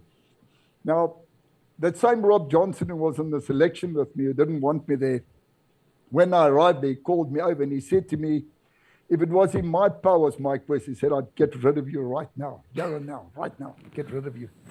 Because I've had enough of your shit. But he couldn't, because now I belonged to the SADF. Well, then I saw my family. He drove me down with the bus to Mansamtoti, saw my family again after a very, very long time. Next day I got uniform. Now I got browns on. I didn't like browns. That's not a uniform that appealed to me. It didn't look like the part. You know, I mean, we wear camouflage. You know, camouflage is all over the world. It's war, man. Anyway, we got our group photos taken. Now we become 6 Recce. The Philistines, they call us. Can I take a minute break? Yeah, absolutely, yes, Mike. absolutely. Yep. 1 minute. Yeah, go ahead. Can I go quickly? I'll be right back. Guys, I just want to tell folks out there about this book I have coming out December 9th, We Defy. It is the lost chapters of Special Forces history. So it's not a huge tome. It's going to be about 220 pages, 5 chapters that cover Detachment A in Berlin, Detachment K in Korea, Green Light, the guys that jumped in with backpack nukes, Blue Light, the first counterterrorism team, and the Commanders and Extremist Force are the 5 chapters of the book. It's up for pre-order right now. You can find a link down in the description. It's just the Kindle version for pre-order. The paperback, Amazon won't let me set up pre-orders, unfortunately. But the paperback will be released the same date as the Kindle version of it, December 9th. So appreciate it if you guys check it out. And check out Mike's book, Mike West, Special Forces Super Soldier. It's a fantastic, like the stories he's telling, they're all in here and more. They go deep. There's some great photos in here. It's quite an adventure. Yeah, I mean, you've heard the interview so far. It's an insane story, but great and fascinating. And then on, what's that, Dave? I was going to say also our Patreon. Check out our Patreon. There's a link down in the description to that. If you subscribe, it's $5 a month. You support the channel, and we really appreciate it. You also get access to all of these episodes ad-free, both the podcasts, our sister podcast, Eyes On, also on there. You'll get all that stuff ad-free. And on Monday, we're going to have John Daly, who was one of the guys who helped stand up MARSOC, I believe. I know he was in Detachment 1 because I'm reading the book now. So we'll have him on Monday. And then on Friday, I believe it's Joe Musia, who wrote Cry Havoc about the Rangers that jumped into Grenada in '83. So that's kind of what's coming at you guys next week. Mike, all good? Yeah, sorry about that. Yeah, no okay, worries. It's no not a worries. long stretch. Yeah, it's a long show. I took quite a bit of coffee tonight to keep me awake, you know, so It's it keeps all you good. running. So you land in 6 Recce, and tell us a little bit more about like the integration, because there's a culture clash happening here too between Rhodesia and South Africa. Like they were different countries, different military communities, right? Yeah, what happened was in the late 60s, Colonel Jan Breitenberg came down to Rhodesia and came to see what the SAS was about. And then he came back to South Africa and they started this Recce story. Then they sent a lot of guys up who attended the selection. And then they came back and they formed the reconnaissance, the Recces. Now the Recces, remember Rhodesian was 22 SAS, C Squadron. So when the Recces were finished with the selection, they sent them up to Rhodesia and they came to us as D Squadron. And we took them into war, and that's how they learned. And it was a fantastic relationship between us and these guys. We got on famously. However, When we came down in June 1980 and we got here, it's a total different ballgame, mate. They wanted nothing. It just turned out to be absolute animosity. And it's no nonsense. This is fact. You can hear it all over from any culture, anywhere, how bad it was. It was a very bad story. But we hung around and we stayed one side. We didn't attend their parades because every morning they have church parades. They pray. Their boots are polished. They neat. You know, we ruffians. We come out of you must remember, we come out of a full-scale war. This is like a part-time war, man. You know, they didn't have the war we had. That's why they came to us for war. Anyway, so it carried on, and we were very fortunate. Operation came up in Mozambique called Matola. There was ANC nests, houses out there. They were causing problems there was quite big puppies from the ANC there. I'm not going to mention names, it's in the books, but they were at these targets. And there was 3 different targets we had to hit. So they decided that 6 Recce, which is the Rhodesians, are going to hit 2 targets, and the Recces are going to hit 1 target. And so we all traveled, did a lot of rehearsals in empty buildings and the normal old crap preparation. Excuse me. Then we went down to Gamatiput, just outside the border fence. We sat in the bush and we got all our things ready over there. The unfortunate part was we had timings. Remember, everything goes about timings here. And as we were about to go, the old dominee or pastor pitches up, and he wants to deliver a sermon now, which was the wrong time for this type of stuff. And this guy sort of got carried away or felt important, and he just elaborated on this. And man, this was annoying. By the time he decided to wrap up his load of stuff he was busy with, we had to rush off now. We're late now. Cut the fences, we're going through, and we got lost on the way. Oh, this is beautiful, man. Now we dressed exactly like Frelimo in the uniforms, weapons, vehicles, and we're driving on their roads and we get lost. So we drive right into Frelimo base camp on the boom. There's a guy on the boom. Yeah, we stopped. Now we got a guy by the name of Quiros, was a mulatto from Mozambique. I think it was Mozambique or Angola, but he was a mulatto. And he could speak the lingo, and he's in a BRDM, that armored personnel can. He's standing up and he's craps this guy out on the boom, and the guy jumps to attention, salutes him, and he gives him hell over there. You're untidy, and I don't know what all, and they carrying on. And he asks him directions, and this guy's telling him where and what. And the whole convoy follows, and we all turn right in front of the boom. The enemy, man, you know how big these bases are. There's brigades over there, man. And we drive right past, and we go to our respective targets. Now, I'm going to start with our target. This youngster, Mike Rich from the RLI, who was in the SAS with me as well. What I love about Mike Rich, you can read it in my book, even when he was in the SAS. Now, he knew me in the RLI. When he was in the SAS and he had to go on operation, he'd say, I want Mike West. It was just a beautiful thing. And Darrell Watt wanted me, and he wanted me. So I was in combat. And I loved it. And I felt actually important that these people wanted me. Anyway, we with Mike Rich, and we head for our target. We got a 20 mil Hispano, old, I think it have them on aircraft 20 mil. And we drive to our target, and we had about like a 30 meters of a pathway down towards the house.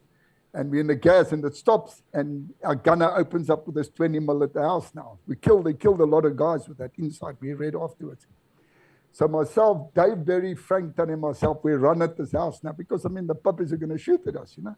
Everybody tries to kill everybody there. Anyway, we get to the doorway, and we got to get this door open. Now, the guy on the 20 mil has got a borderline. He couldn't overshoot, but he obviously overshot with a 20 mil.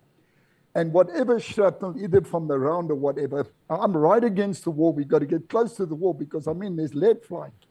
And this thing goes right through me, man. It just skinned me. And Dave is sitting in it, hits him in the leg, takes him out in the middle, and Frank's on the other side. So Dave's a big puppy now. He's a heavy guy. And I grab Dave and I run for the vehicle.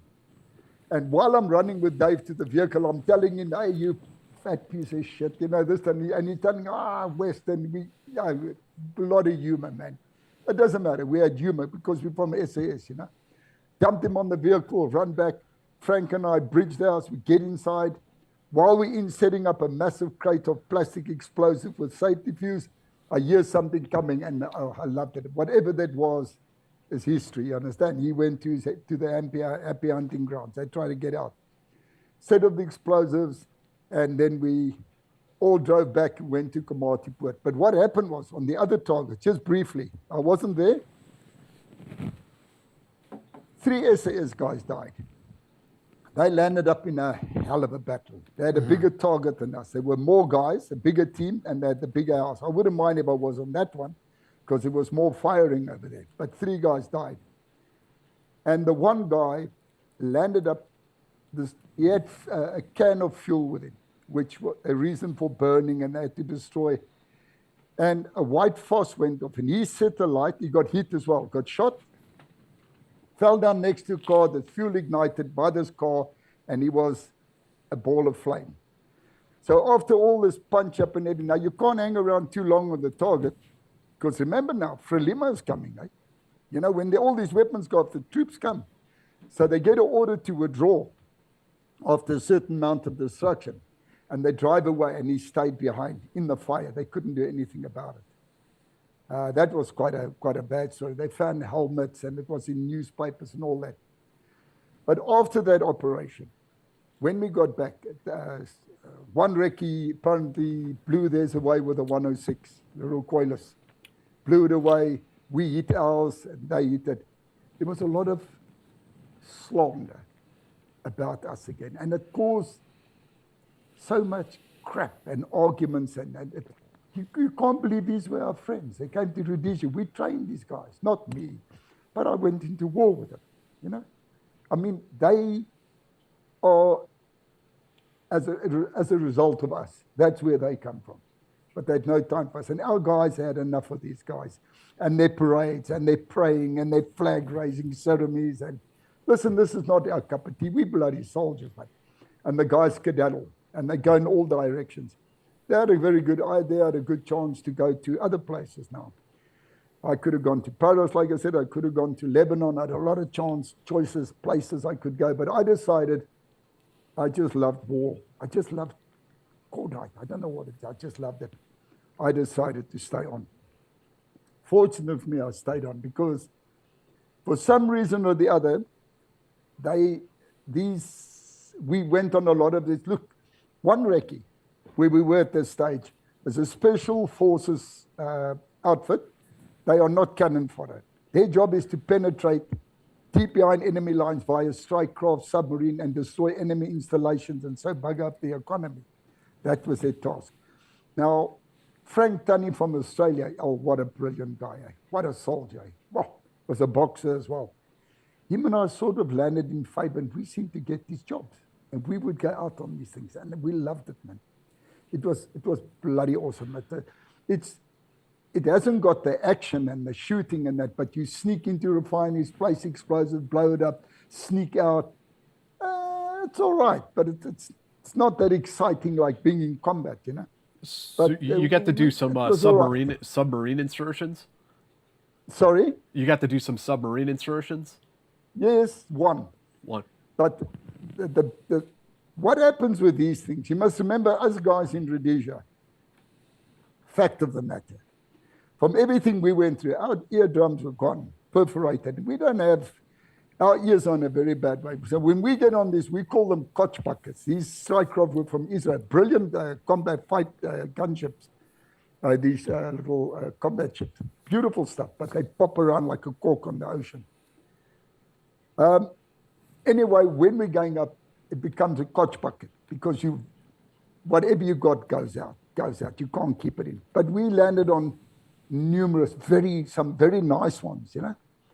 And I want to recall two of them for you guys. Please. Quite interesting one. The one was called Operation Candlelight. Candlelight. And a whole group, we had to go in and blow this refinery up. But the small teams had gone in, photographed the place. It was about 100 meters clearance all around, spotlights up, guard towers, fences around the thing. We had to get to this and go and blow it. So we got to the area and we were crawling hands and knees over this open area, got to the fence, cut, and we went in. Now, Frank and I were left on the fence because of the patrols. If anybody come, we had to kill them. And these other guys had these explosive devices to go and put on the tanks. Now, something went seriously wrong, yeah. While they were in there and they were placing these devices on the tanks, which have got a delay switch, when you pull the pin, we get out, we get back to the strike craft, we're out in the ocean, and kaboom, you know, everything goes. But the one team, when the guy pulled the pin, wow, vaporized.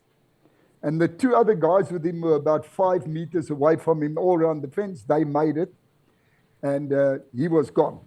There was absolutely bugger all left of him, logically. But anyway, while we're on the fence, we see this one guy running, screaming like this, help, help, help. He didn't know his arse from his elbow. You know, he was dazed. But he didn't know where he's going. But they screamed in, got him and said, what's going on? He said, the other guy is lying over there. So 2 guys went with him, and they went and picked him up. And they brought him out to the fence. Now, I want to tell you guys, as I mentioned it in my book, and I mentioned on the podcast of Fighting Men of Rhodesia. I've got to mention this. It's very important. There's a lot of these things, and I feel quite offended by it. When we now got the wounded guy to the fence, we are now stranded in a refinery, guard towers up and spotlights. Behind enemy lines. Getting 7 guys out of that thing without dying. So the commander said, what the hell now? And I said, bugger you. Now I had a 40 millimeter M79 grenade launcher. You know the old grenade launcher, M79. And I thought, bugger this. And I walked out into the light, knelt at the guard tower with the M79. I thought, look, I would have culled him. Now that the tank had gone up, now I don't know if he had fallen down or where this puppy was, but he didn't shoot. And the team ran out, and I showed them going. Now I sat with this M79, walked backwards, and we got away. And then we got to help the wounded guys, got back to the strike craft, got on the strike craft. Whilst we're on the strike craft, this candlelight happens. This massive eruption goes up, the refinery goes. Beautiful sight to see. I wish I had a camera to take a photo there. The one guy comes over to me, he says to me, why did you do that? You could have died. I said, how were you supposed to get out of the refinery? You know, I didn't do it because I thought it was a bloody hero. I did it because that's what you do, you know. Get back, medal parades, all the guys go for medals, everybody gets medals. The guys who went and picked up the wounded guy got these high honoris crux medals, high decorations. When the refinery goes off, there's fire, nobody runs in the refinery. Nobody will go in the refinery, it's a very dangerous area. There was no danger. You could have sent your mother-in-law there to pick up the guy. There's no danger. I'm telling you now. I don't give a damn what people say. When a refinery goes up, nobody runs around inside. It's death. Anyway, all decorated. Frank, who was with me, gets decorated, but nothing happens to me. I get nothing. I thought, what's going on here, you know? 6 months later, they decorate me for just the same medals the other guys got, but nothing of bravery. I took the liberty. There's a book written, Iron Fist from the Sea, about this operation. We have it right over there. You read it? Yeah. And I spoke to you see the author's names on the thing, go. And I said to him, tell me. Last book, right there on the corner. Iron Fist that from the black Sea. one. Yep, that's it. Take it down. Yeah.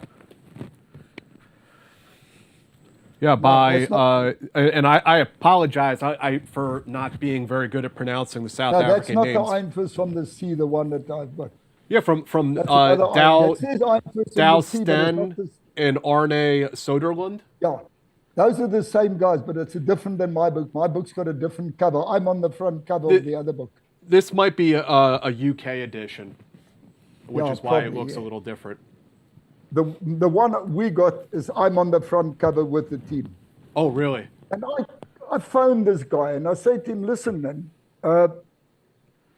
why didn't you mention, I asked him outright because I felt quite offended because afterwards, why didn't you mention that I put my life on the team? He said, well, they had to write the book out of the archives and he just forgot to mention it. I said, oh, okay, no problem, Clean forgot that a person went and put your life on the line to save a team and they just convenient to forget it. They didn't like me. Not him, but the big guy at the base camp didn't like me. They just didn't like me, being the Englishman from Rhodesia. I said, listen, I wasn't falling on my mouth. I wasn't the most disciplined soldier or whatever. I could be a bit of a problem, you understand? I was a bit different than most people because I was real different. I grew up in a very violent life and I was just different. And they had a little bit of animosity towards me. But we land up on I've got to tell you this, we land up on it was called Operation Keg. This was in Angola, Mossamedes Harbour. Now there's 2 bridges that have to be blown. This is a massive operation.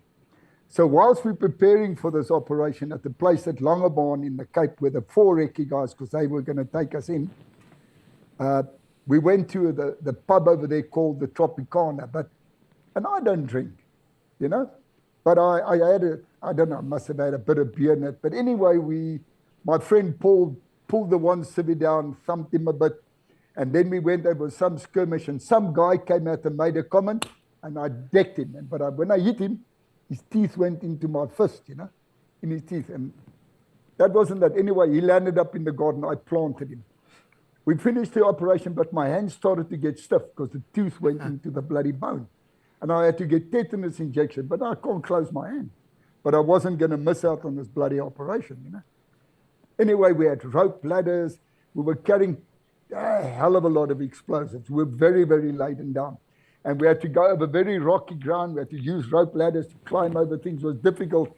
And I was winging it with one hand, much like Rambo, to do it. But I wanted to be on the op. It was a very difficult op, but it was enjoyable. We got to the bridge and everything on the ground, when you get orders, nothing on the ground's the same as what you do in the office. That doesn't work that way. And when we got the small teams had been there, they photographed the target, but the main guy with the explosive, we all got advanced demolitions and you name it, all this stuff, but this guy set up to do the explosives on the bridges. This target was a totally different ball game, and it took longer to set up the explosives. So by the time we had to be back on the strike craft, out on the sea, and then the bridges had to go. What happens? We're late, and we make our way back, and the sun is coming up.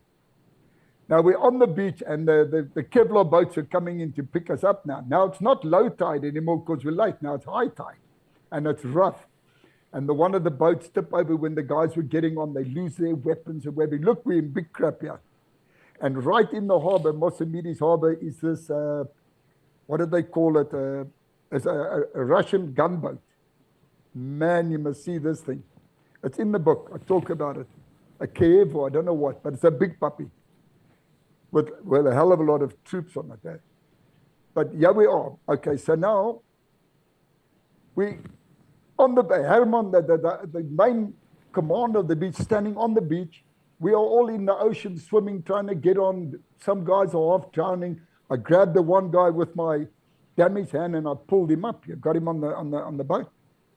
And while we're battling all that, there the bridges go. Daylight. He dives in, he swims, you get him out. But now we're overloaded and the transit sinks into the water and the engine cuts out. And then we're stuck on the ocean. And what happens? Here's the enemy right by us. We're dead, man, all captured. You know what our luck was, which you found out afterwards?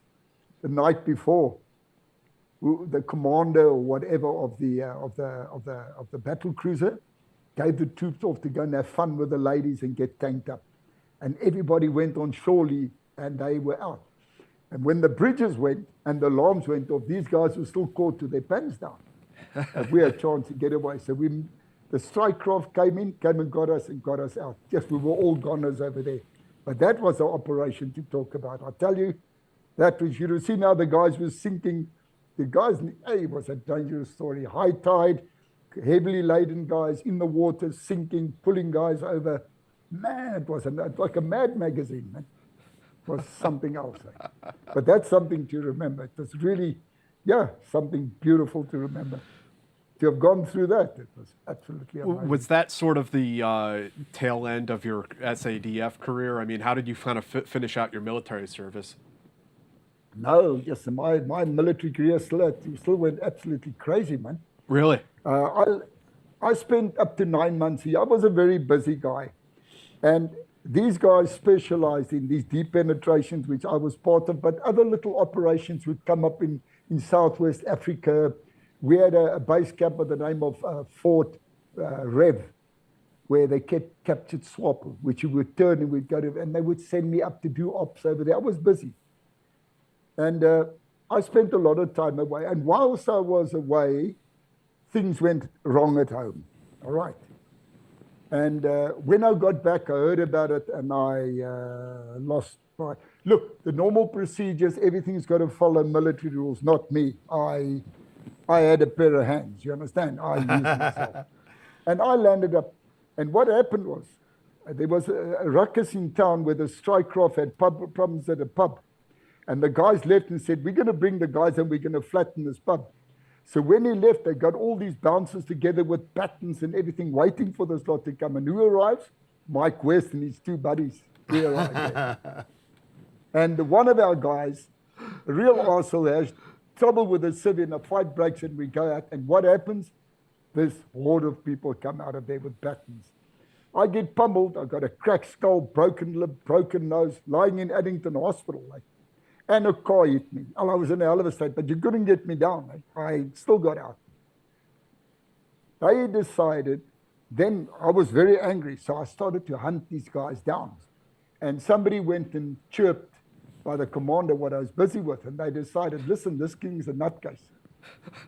So they sent me to the psychiatrist in Pretoria. The guy's name was Paul Meyer, was the head of this. And they questioned, they got these little flip charts, and what do you see and what do you see, and all this type of crap. Anyway, I go through all this nonsense.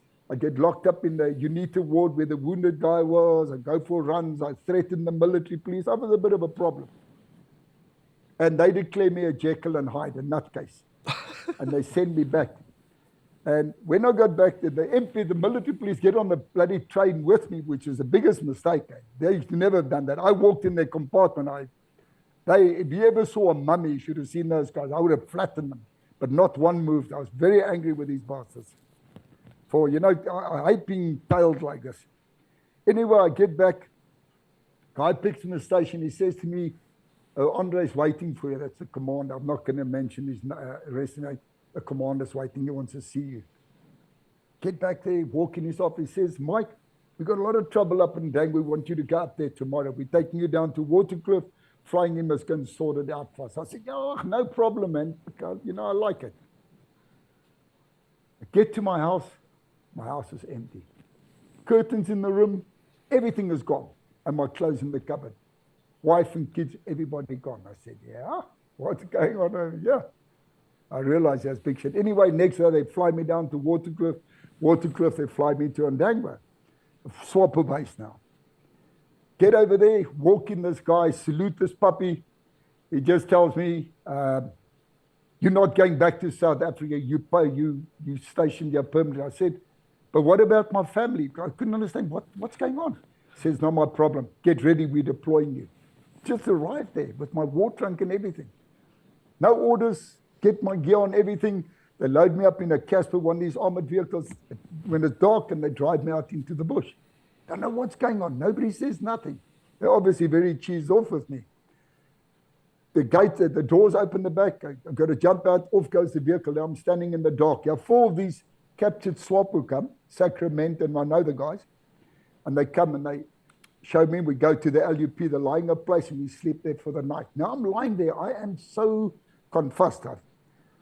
I went to all this crap at the military hospitals, and I was declared a nutcase. Then I get sent over here. Then I'm told I'm not going back to South Africa. They don't care about my family. Now I'm thrown in the bush with no orders. Yes, you mean there's something seriously wrong. Yeah. Fortunately, the next day, about 7:30, 8 o'clock, we hit a punch up, we killed 7 guys, and that lifted me a bit. I needed action, and that helped me. Anyway, we got back to the base camp, and I only realized then how unpopular I was. This guy in this base camp didn't like me. I get back today, next day deploy again, and so it carried on. But then I started to take my own teams out. And if I take a team out to that right, I'm quite creative. You know, I enjoyed the game. And one specific one, very specific one, they had these guys, engineers that used to come up, they blow all the pylons and things on communication lines, but they ride around on bicycles. And they put their weapons on the bicycles. And they told me, I actually slotted a couple of them at night. Anyway, I would go out and shoot them with this KKB night scope with the R1 and that. They told me they want me to try and block this line to cut these guys coming up. So it's quite a dangerous area to go up there. I mean, there's FOPLA up there, armored, big forces up that way. Anyway, I get up there, I go in, and I killed quite a few like that. I killed a hell of a lot of these guys on the time there. But this one specific day, as we lay up for the whole day, nothing happened, slept the night. I walked about 50 meters of road going further north. And as we're going up, 3 of these guys come racing past on the bicycle. They're too far away. We fire, we run, they get away. I realized now we've been firing. It's a hell of a noise, and I've got to get out of the area. So I head east, about 3 kilometers. Takes about 45 minutes. And I go and lie up in the area. Because it's, can I take another break quickly? Yeah. Can I take another break quickly? Absolutely. All right. Coffee to stay away. Apologize. No, we understand, and we appreciate Mike and also his crew that's helping him out here because it's pretty late in South Africa right now. It's probably like 2:30 in the morning in South Africa at the moment. Yeah, so super late. We appreciate those guys going the extra mile for us. I was just looking up our next upcoming guest. I know you went over Monday and next Friday. Let me get. We probably need a better organization system here. Let's see here. So yeah, so John Daly on Monday, Joe Musia, Eric O'Neill, FBI counterintelligence and cybersecurity on 9/9.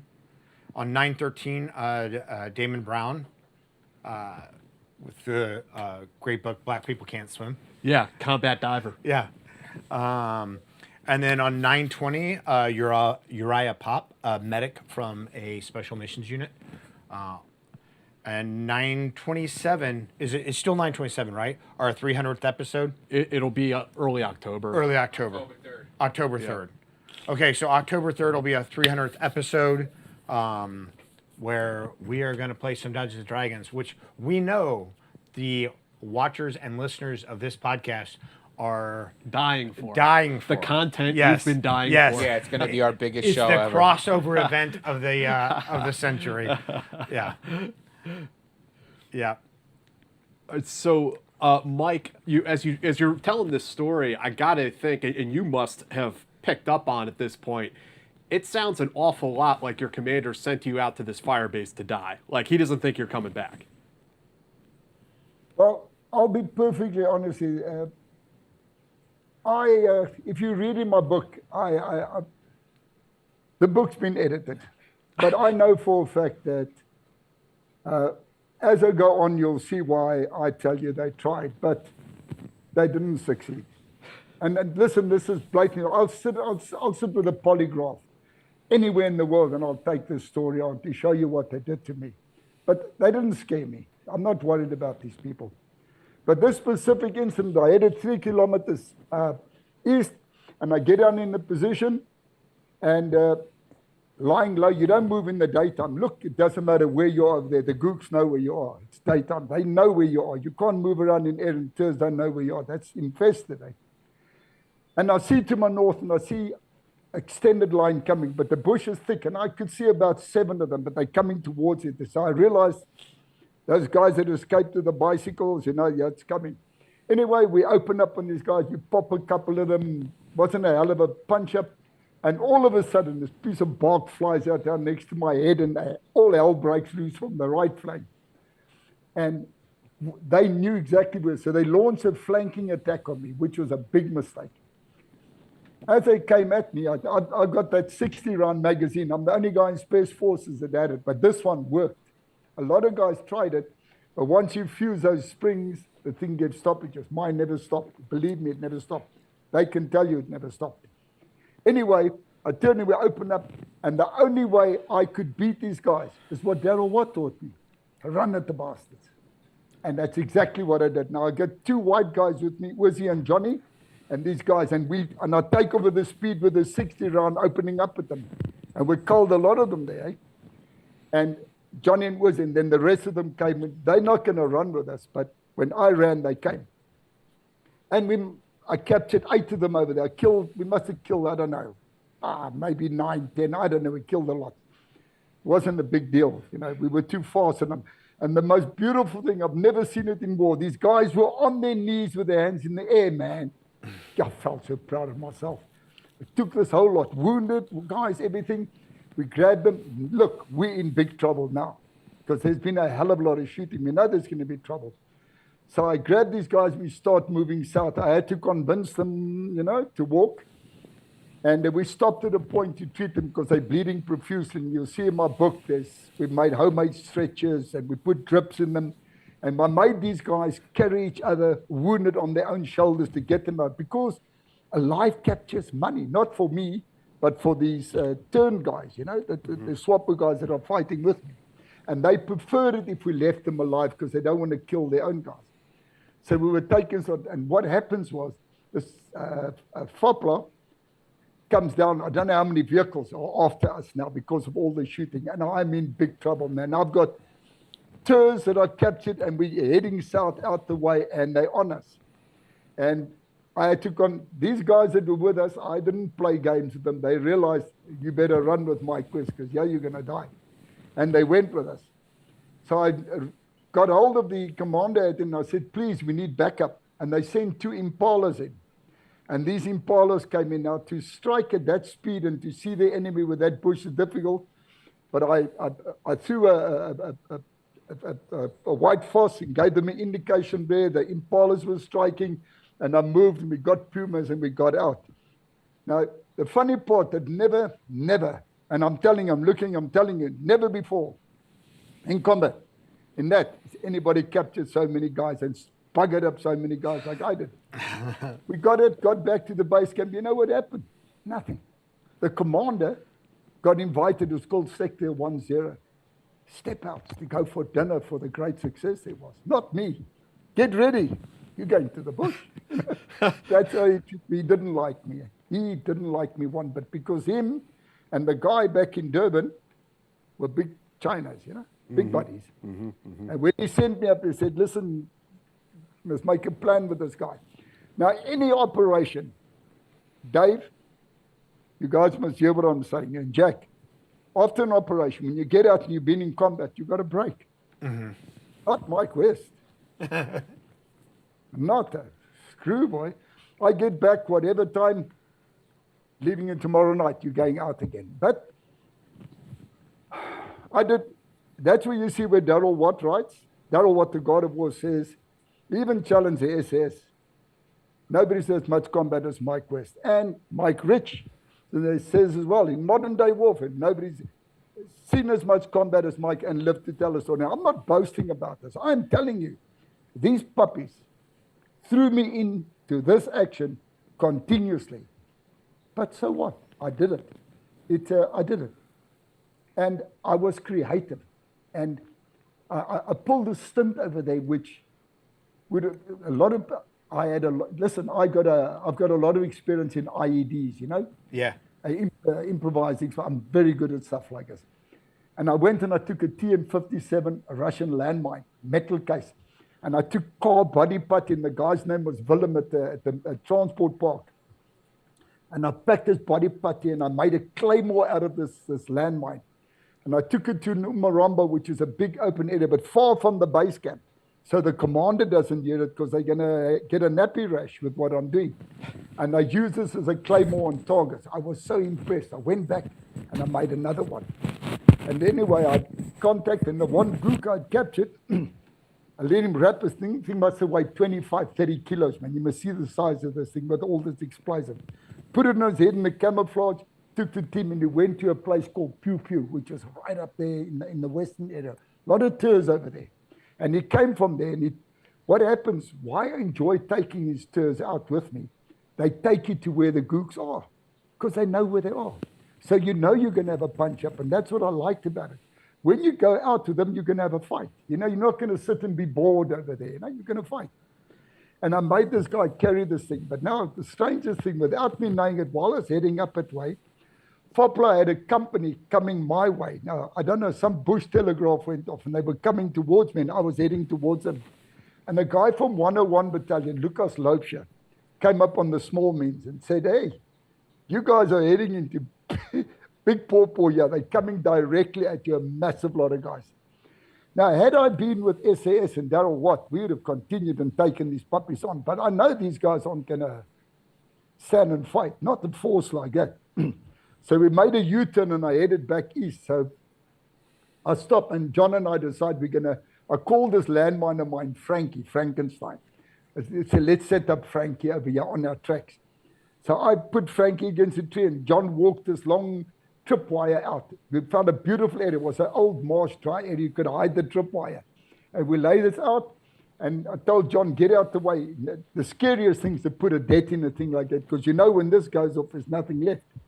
Anyway, got the death well camouflaged and we gap it.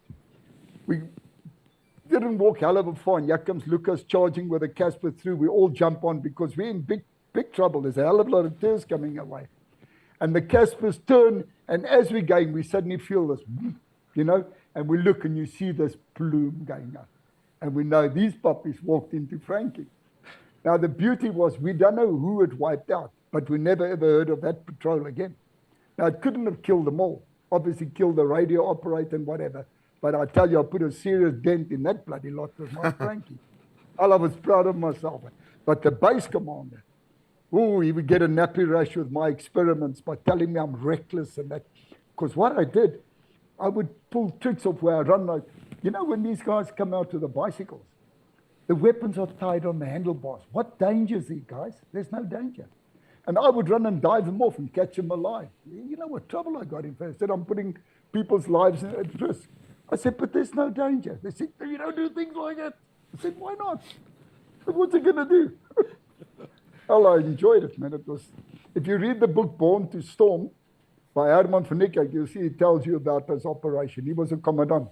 Tells you about Mike West and his bicycle diving, a little accident. It's quite fun. I enjoyed it, man. It was fun to me. Do we have any questions for Mike? Yeah. We might have. Yeah. We have some viewer questions for you, Mike. Oh, sorry, it popped off. Do we have any on Patreon, D? No. Where's it? I got him. Got him? Did anything from M. Corbin, thank you. Did anything from his your taxi career translate over to your military career? Just ask that question again. I couldn't make it. Did anything from your taxi driving career translate over to your military career? Well, I couldn't get any fares out there with a horse. I could have said, come on, give me a lift. I'll charge you $10 or something. You know what I mean? Now, listen, I don't know how it worked out. I call it a rags to riches. From zero and being rejected and told, listen, go fly a kite. You're not worth you're not worth anything. Bugger off. I came back and I took them to war. And another thing I want to tell you, I just want to tell you here, in Space Forces, as a team leader, you have to be an officer. Remember my words, you have to be an officer. I came back, I was so experienced and I was so in the thing. I was the first guy in the history of Special Forces as an NCO to become a team leader. And I was proud of it. And when they announced it, nobody said anything. That's awesome. And And I'm the only guy in the history of warfare to bring down a Mi-8 chopper with a SAM-7, which is a extinct dinosaur, heat-seeking missile, because the chopper's blade takes the heat away. We pulled it down. Was that in Angola? Shot 19 Cubans down with it. One survived. Was that in Angola? Say again? Angola. Yeah. Yeah, between Baixalongwe and Cuitagonavale, yeah. That's Wow, hardcore. that's amazing. Yeah, we pulled off the most craziest things. It's just amazing how it went. It was just unbelievable. There's so many. I can carry on all day. I can entertain you for hours on end with this. And I shit you not, you can put me, I'd love to go on a polygraph. I stand on the world stage. I love this. Do we have any other questions for Mike? No, that was it. Okay. Oh wait, one more just came in. How many? Do you know how many combat parachute jumps you have? How many combat? Parachute jumps. Parachute jumps. Yeah. Okay. It's a bit difficult, but combat ones and not the training ones, just combat. Just combat. Okay, all the camp attacks, all my fire force, maybe 30, 40, I don't know. Just quite a bit. I don't know. I'm speaking under correction. I don't want to say things. It gets confusing with all the training jumps we had. Yeah. But I've got a lot. Mike, let me. I just want to ask you, because you did do so many combat jumps, and that's not something that Americans, that we've done much operationally since like World War II. There have been a few, but how high would you guys be when you were flying? Did you have a reserve? How long, like your chute would open, and then how long before you hit the ground? Okay, Dave, this is a very good thing. When we came to South Africa, and I came and did a dispatcher's course in Bloemfontein, there was a guy with a name, was a sergeant major, Johnny, became an officer. He presented a course, his name was Johnny Kissa. He criticized us because you're supposed to jump nothing less than 600, 800 to 600. But remember, we're jumping into war. These puppies jump fun jumps. Right. So the lowest that was ever jumped was 400. Wow. Now, 405, if you jump out and you got a twist in your rig, when you get a twist, the first thing you do as you get out, you look up, kick out of your twist, get out of your seat belt, and then get in landing. My man, when you're out there, you hit the deck. Yeah. If you have a malfunction, bye-bye. Yeah. You're dead. Yeah. You're dead. Especially on camp attacks. And they're shooting at you, right? Yeah. Hey, that's another ball game, mate. I mean, so basically, when you guys are going out at that, your chute opens, and then you're on the ground very shortly after that. Very, very shortly, yes. Yeah. And you're not always in the ground. Sometimes you're in a tree. You know? Right. Right. We had a guy that got stuck in a weighted bit, the Afrikaans call a wag, thorns in all directions. When you fall in that, you hang right there. You're stuck. You hang up there. You know? Yeah. Got to be cut out with side cutters. Like they get stuck in it. That's wild. So it's another ball game that way. Mike, tell us a little bit about like how you retired out of the SADF and what you'd like to tell us, if anything, about your post-service life, what you've been up to since then. What happened was I landed up at, after that story, I landed up in three massive attacks, Colosseum, Firewood, and Hooper. Mm. And I nearly died in all of them. I really had some, it was a shit show of note. I was in big trouble. You can read it in my book. After I'd gone through all of that, the war was basically over. And then a certain organization was formed underground, and they needed Space Force operators. And it took very high level people to get permission. And this guy knew me. He was at Mossamedes with me, this officer. And he went and he said, I wanted Mike West. And they had to go to very top level, and they managed, the war was over anyway. And they got me out, and then I went underground, and I started to operate like that. And then I got up to... Was that the Civil Cooperation Bureau? Say again? Was that CCB?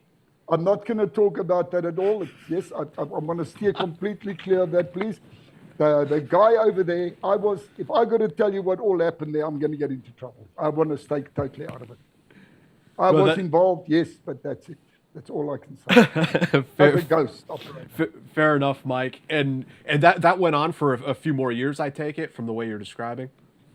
Yeah, I really what happened, I got a habit when I start something, I go deeper and deeper, and I infiltrated organizations and became members of organizations. I actually sat in a minister's office with voice-activated recorders, planning operations against the SADF. Holy shit! With Wow. them. Meantime, I'm working. Wow. Man, they were shit scared of me. They actually came and got rid of me. The military actually came and saw me and told me they're going to get rid of me because they were worried about the TRC, the Truth and Reconciliation. Yes. They just said, we got to get rid of this puppy, and they got rid of me. Tell me, get the hell out of here, man. So They got rid of me. I got up there. I mean, that organization is, from what I've read, I mean, was disbanded rather abruptly, and everyone just sort of scattered. I mean, what was it like for you when the unit was disbanded and you kind of had to find your way in life? Well, that organization you talk about, that Dave spoke about that, the big guy over there didn't like me. But one of the main guys in the operation used me because I worked for one task force underground. Then they came and got me to work underground, and the security police wanted me because I was a busy boy and I knew what I was doing. When all of this got disbanded, I'd already been up to so much trouble. I then decided, then I went and I thought, okay, I became a bouncer. And you can realize I used to pummel people. I used to enjoy fighting, you know.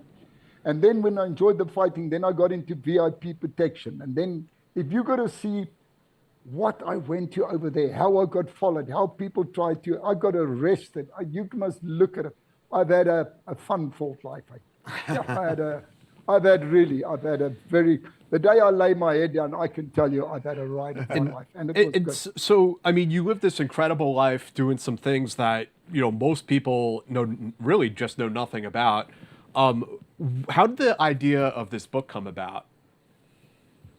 I didn't want to do the book at all. I wouldn't do it. But Darrell said to me, Mike, because Darrell wrote Handful of Hard Men. It's a brilliant book. Yep.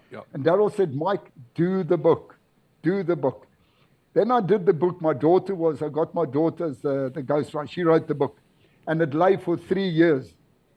And then on a day, the son of mine said, Dad, get this book going. This is going to be a movie, man. This is big because of what's coming back. And I didn't want it. And the day I released this book, this thing went absolutely shit. I can't believe how this book took off. Was it like controversial when it came out in South Africa? I mean, what was the response like? Well, first of all, you'll see I talk about the Recces over there. Very good operators. Listen, they're good soldiers. But there were elements there that didn't like me. And they don't support me at all. Nobody can condemn me. What I put in the book, I haven't, to date, not one negative comment because I've told no lies. Told the guys, those that I said of that and that, they are that. I mention it. But there's a lot of things that the author and I looked at and we had to remove because if I got to put it in the book, it's going to, let me tell you, that book can be 120 pages more. Mm-hmm. I wish I can tell the whole story and tell you everything and what's all in, and I wish I can tell. It is unbelievable. I would like to read that book someday, Mike. Sorry? I'd like to read that expanded edition at some point, Mike. Yeah, I don't think it's a good idea. I'll just stay away from that one. I think I'm going to be stepping on a lot of people's toes. I actually had a guy that, when I initially started, said, Mike West better make sure he's dead when he publishes that book.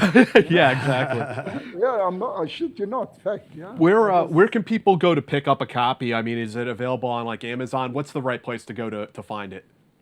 Well, I don't know. I believe Amazon is doing the sales of my book all over. In South Africa, I sell my own books because they give me books to sell, and then the authors, Ex Montibus Media sells it. There's a lot of outlets selling the book over here, but in America, I don't know. I think it's just Amazon. If people want to buy like an autographed copy directly from you, is there a place they can reach out? I don't know. I suppose they'll have to. What happened? I don't know how. I sign all the books. People have asked me. A certain organization asked me, please don't sign books. The policy is if you sign the book. I said, listen, I'm not Rambo. I sign my bloody books. I sign all my books. So I go to bookstores and I sign the books. In the store, just go and sign and I leave it there. They can charge more for it. I don't give a damn. But I don't know how to get a signed copy. I've sent signed copies. People have picked up it, gone to Italy, gone to France. They've gone all over the world. But people from here left that way. And I've sent to Zambia. I've sent to many places. But how to get it to pay that cost to get my book to America? I mean, how the hell are you going to pay your backside off? It's not worth it. True. How to get a signed copy? I don't know. Don't know how you're going to do it. I don't mind signing it at all. You want to hold that up for the folks one more Yep. time? So it's Mike West, Special Forces Super Soldier. Great read. Highly recommend it. Link is down in the description. You can find it on Amazon. Mike, thank you so much for joining us, and I appreciate you and the crew there putting in the extra effort so late at night for us to come on and do the show. Anything that we failed to ask that you want to mention before we get going tonight? I just wish I could have covered camp attacks in South Africa. That is still a hell of a long... Look, we're not even close to the end of the journey. But if I could have just brought you... Because this is a lot. A lot of people died. I'm talking about horrible action. Carrying people out under fire. Getting shot at. Colosseum, trench clearing. Hit with B-10s, 12-7, anti-aircraft weapon. Would you what happened to vehicles out there? Would you like to come on the show and talk about... And walking into ambushes. I can open a book written by an author called Jonathan Pittaway. And I can read the story and I can tell you exactly what the guy says. Now, they captured the terrorists on Operation Colosseum. And they told them there's an ambush up ahead. And what happens? They drove to point, they stopped. They said, call Mike West. Came over, they said, Mike, we want you to go and clear the roads to see if there are any ambushes. So they give me another team, and I take that team because I don't know there's an ambush, and I make a T formation. I take the extended line in front, and I got the T formation behind me. But had they told me the ambush is there, which they didn't, I would have been better prepared. And that's the one when they hit me with that rifle grenade. Now, luckily, it was an anti-vehicle. I was so fortunate in my life. Otherwise, I'd have been Marmite. This thing exploded right in front of me, threw me on my back. I jumped up. John Brocco, my nickname was Zakanuchi, which means as good as honey at the SWAPO. And he said, Zakanuchi, I jumped up. I said, yes. And I shouted my war cry, Pamberino Hondo, forward to the war. And I ran at these bastards. And they ran. I cleared that whole ambush area out. And all the rounds that were coming at us and through us were hitting the guys in the vehicle. They had to lie down. But what annoys me, why didn't they tell me there was a bloody ambush? Yeah. That's Mike, what annoys if me. What the hell did they have in mind by sending me in without telling me it's there? But in the book, you can read it. I promise you, I can photograph it. There he says, captured two, told them there's an ambush. They didn't tell me that. They just sent me. We're only kind of touching the surface here, so yeah, people can definitely and should check out the book and hear the rest of the story. But Mike, I'd be happy to have you back on the show if there's more. I mean, it sounds like there's certainly more you'd like to talk about. I'd be happy to do that in the future. If I could delve into the Colosseum, the firewood, which was horrific, a really horrific operation. A lot of guys died. We looked at guys dying over there. That's where I tried to shoot my own officer over there. You can read it in the book. I had enough of him. Well, fortunately for him, the troops were looking also. He would have been long gone. But there's a lot to cover there. Then Operation Hooper with those mortars, when I was caught in those beaten zone, you must see this shit, my friend. Yay, man, it was a romance of note, eh? But I survived it. We'll have to do it again sometime. You said you could talk for another like 10 hours about this, and I could honestly listen to it. Yeah, me too. Because there's some fascinating stories, but I don't know. We're also like pushing your limits time-wise, and probably some of the people watching this late at night as well. But we should do a second episode at some point if you're up for it. You're more than welcome, because I'm going to do a Fighting Men of Rhodesia with the author now. Okay. On Colosseum firewood net, but perfect. Okay. There's a lot of detail to cover in this thing. There's a lot of stuff over here. There's a lot of action. Mike, lot of action. thank you again for joining us tonight. We'll see all you guys out there on Monday with John Daly, and then on Friday with Joe Musia. So have a nice weekend, everyone.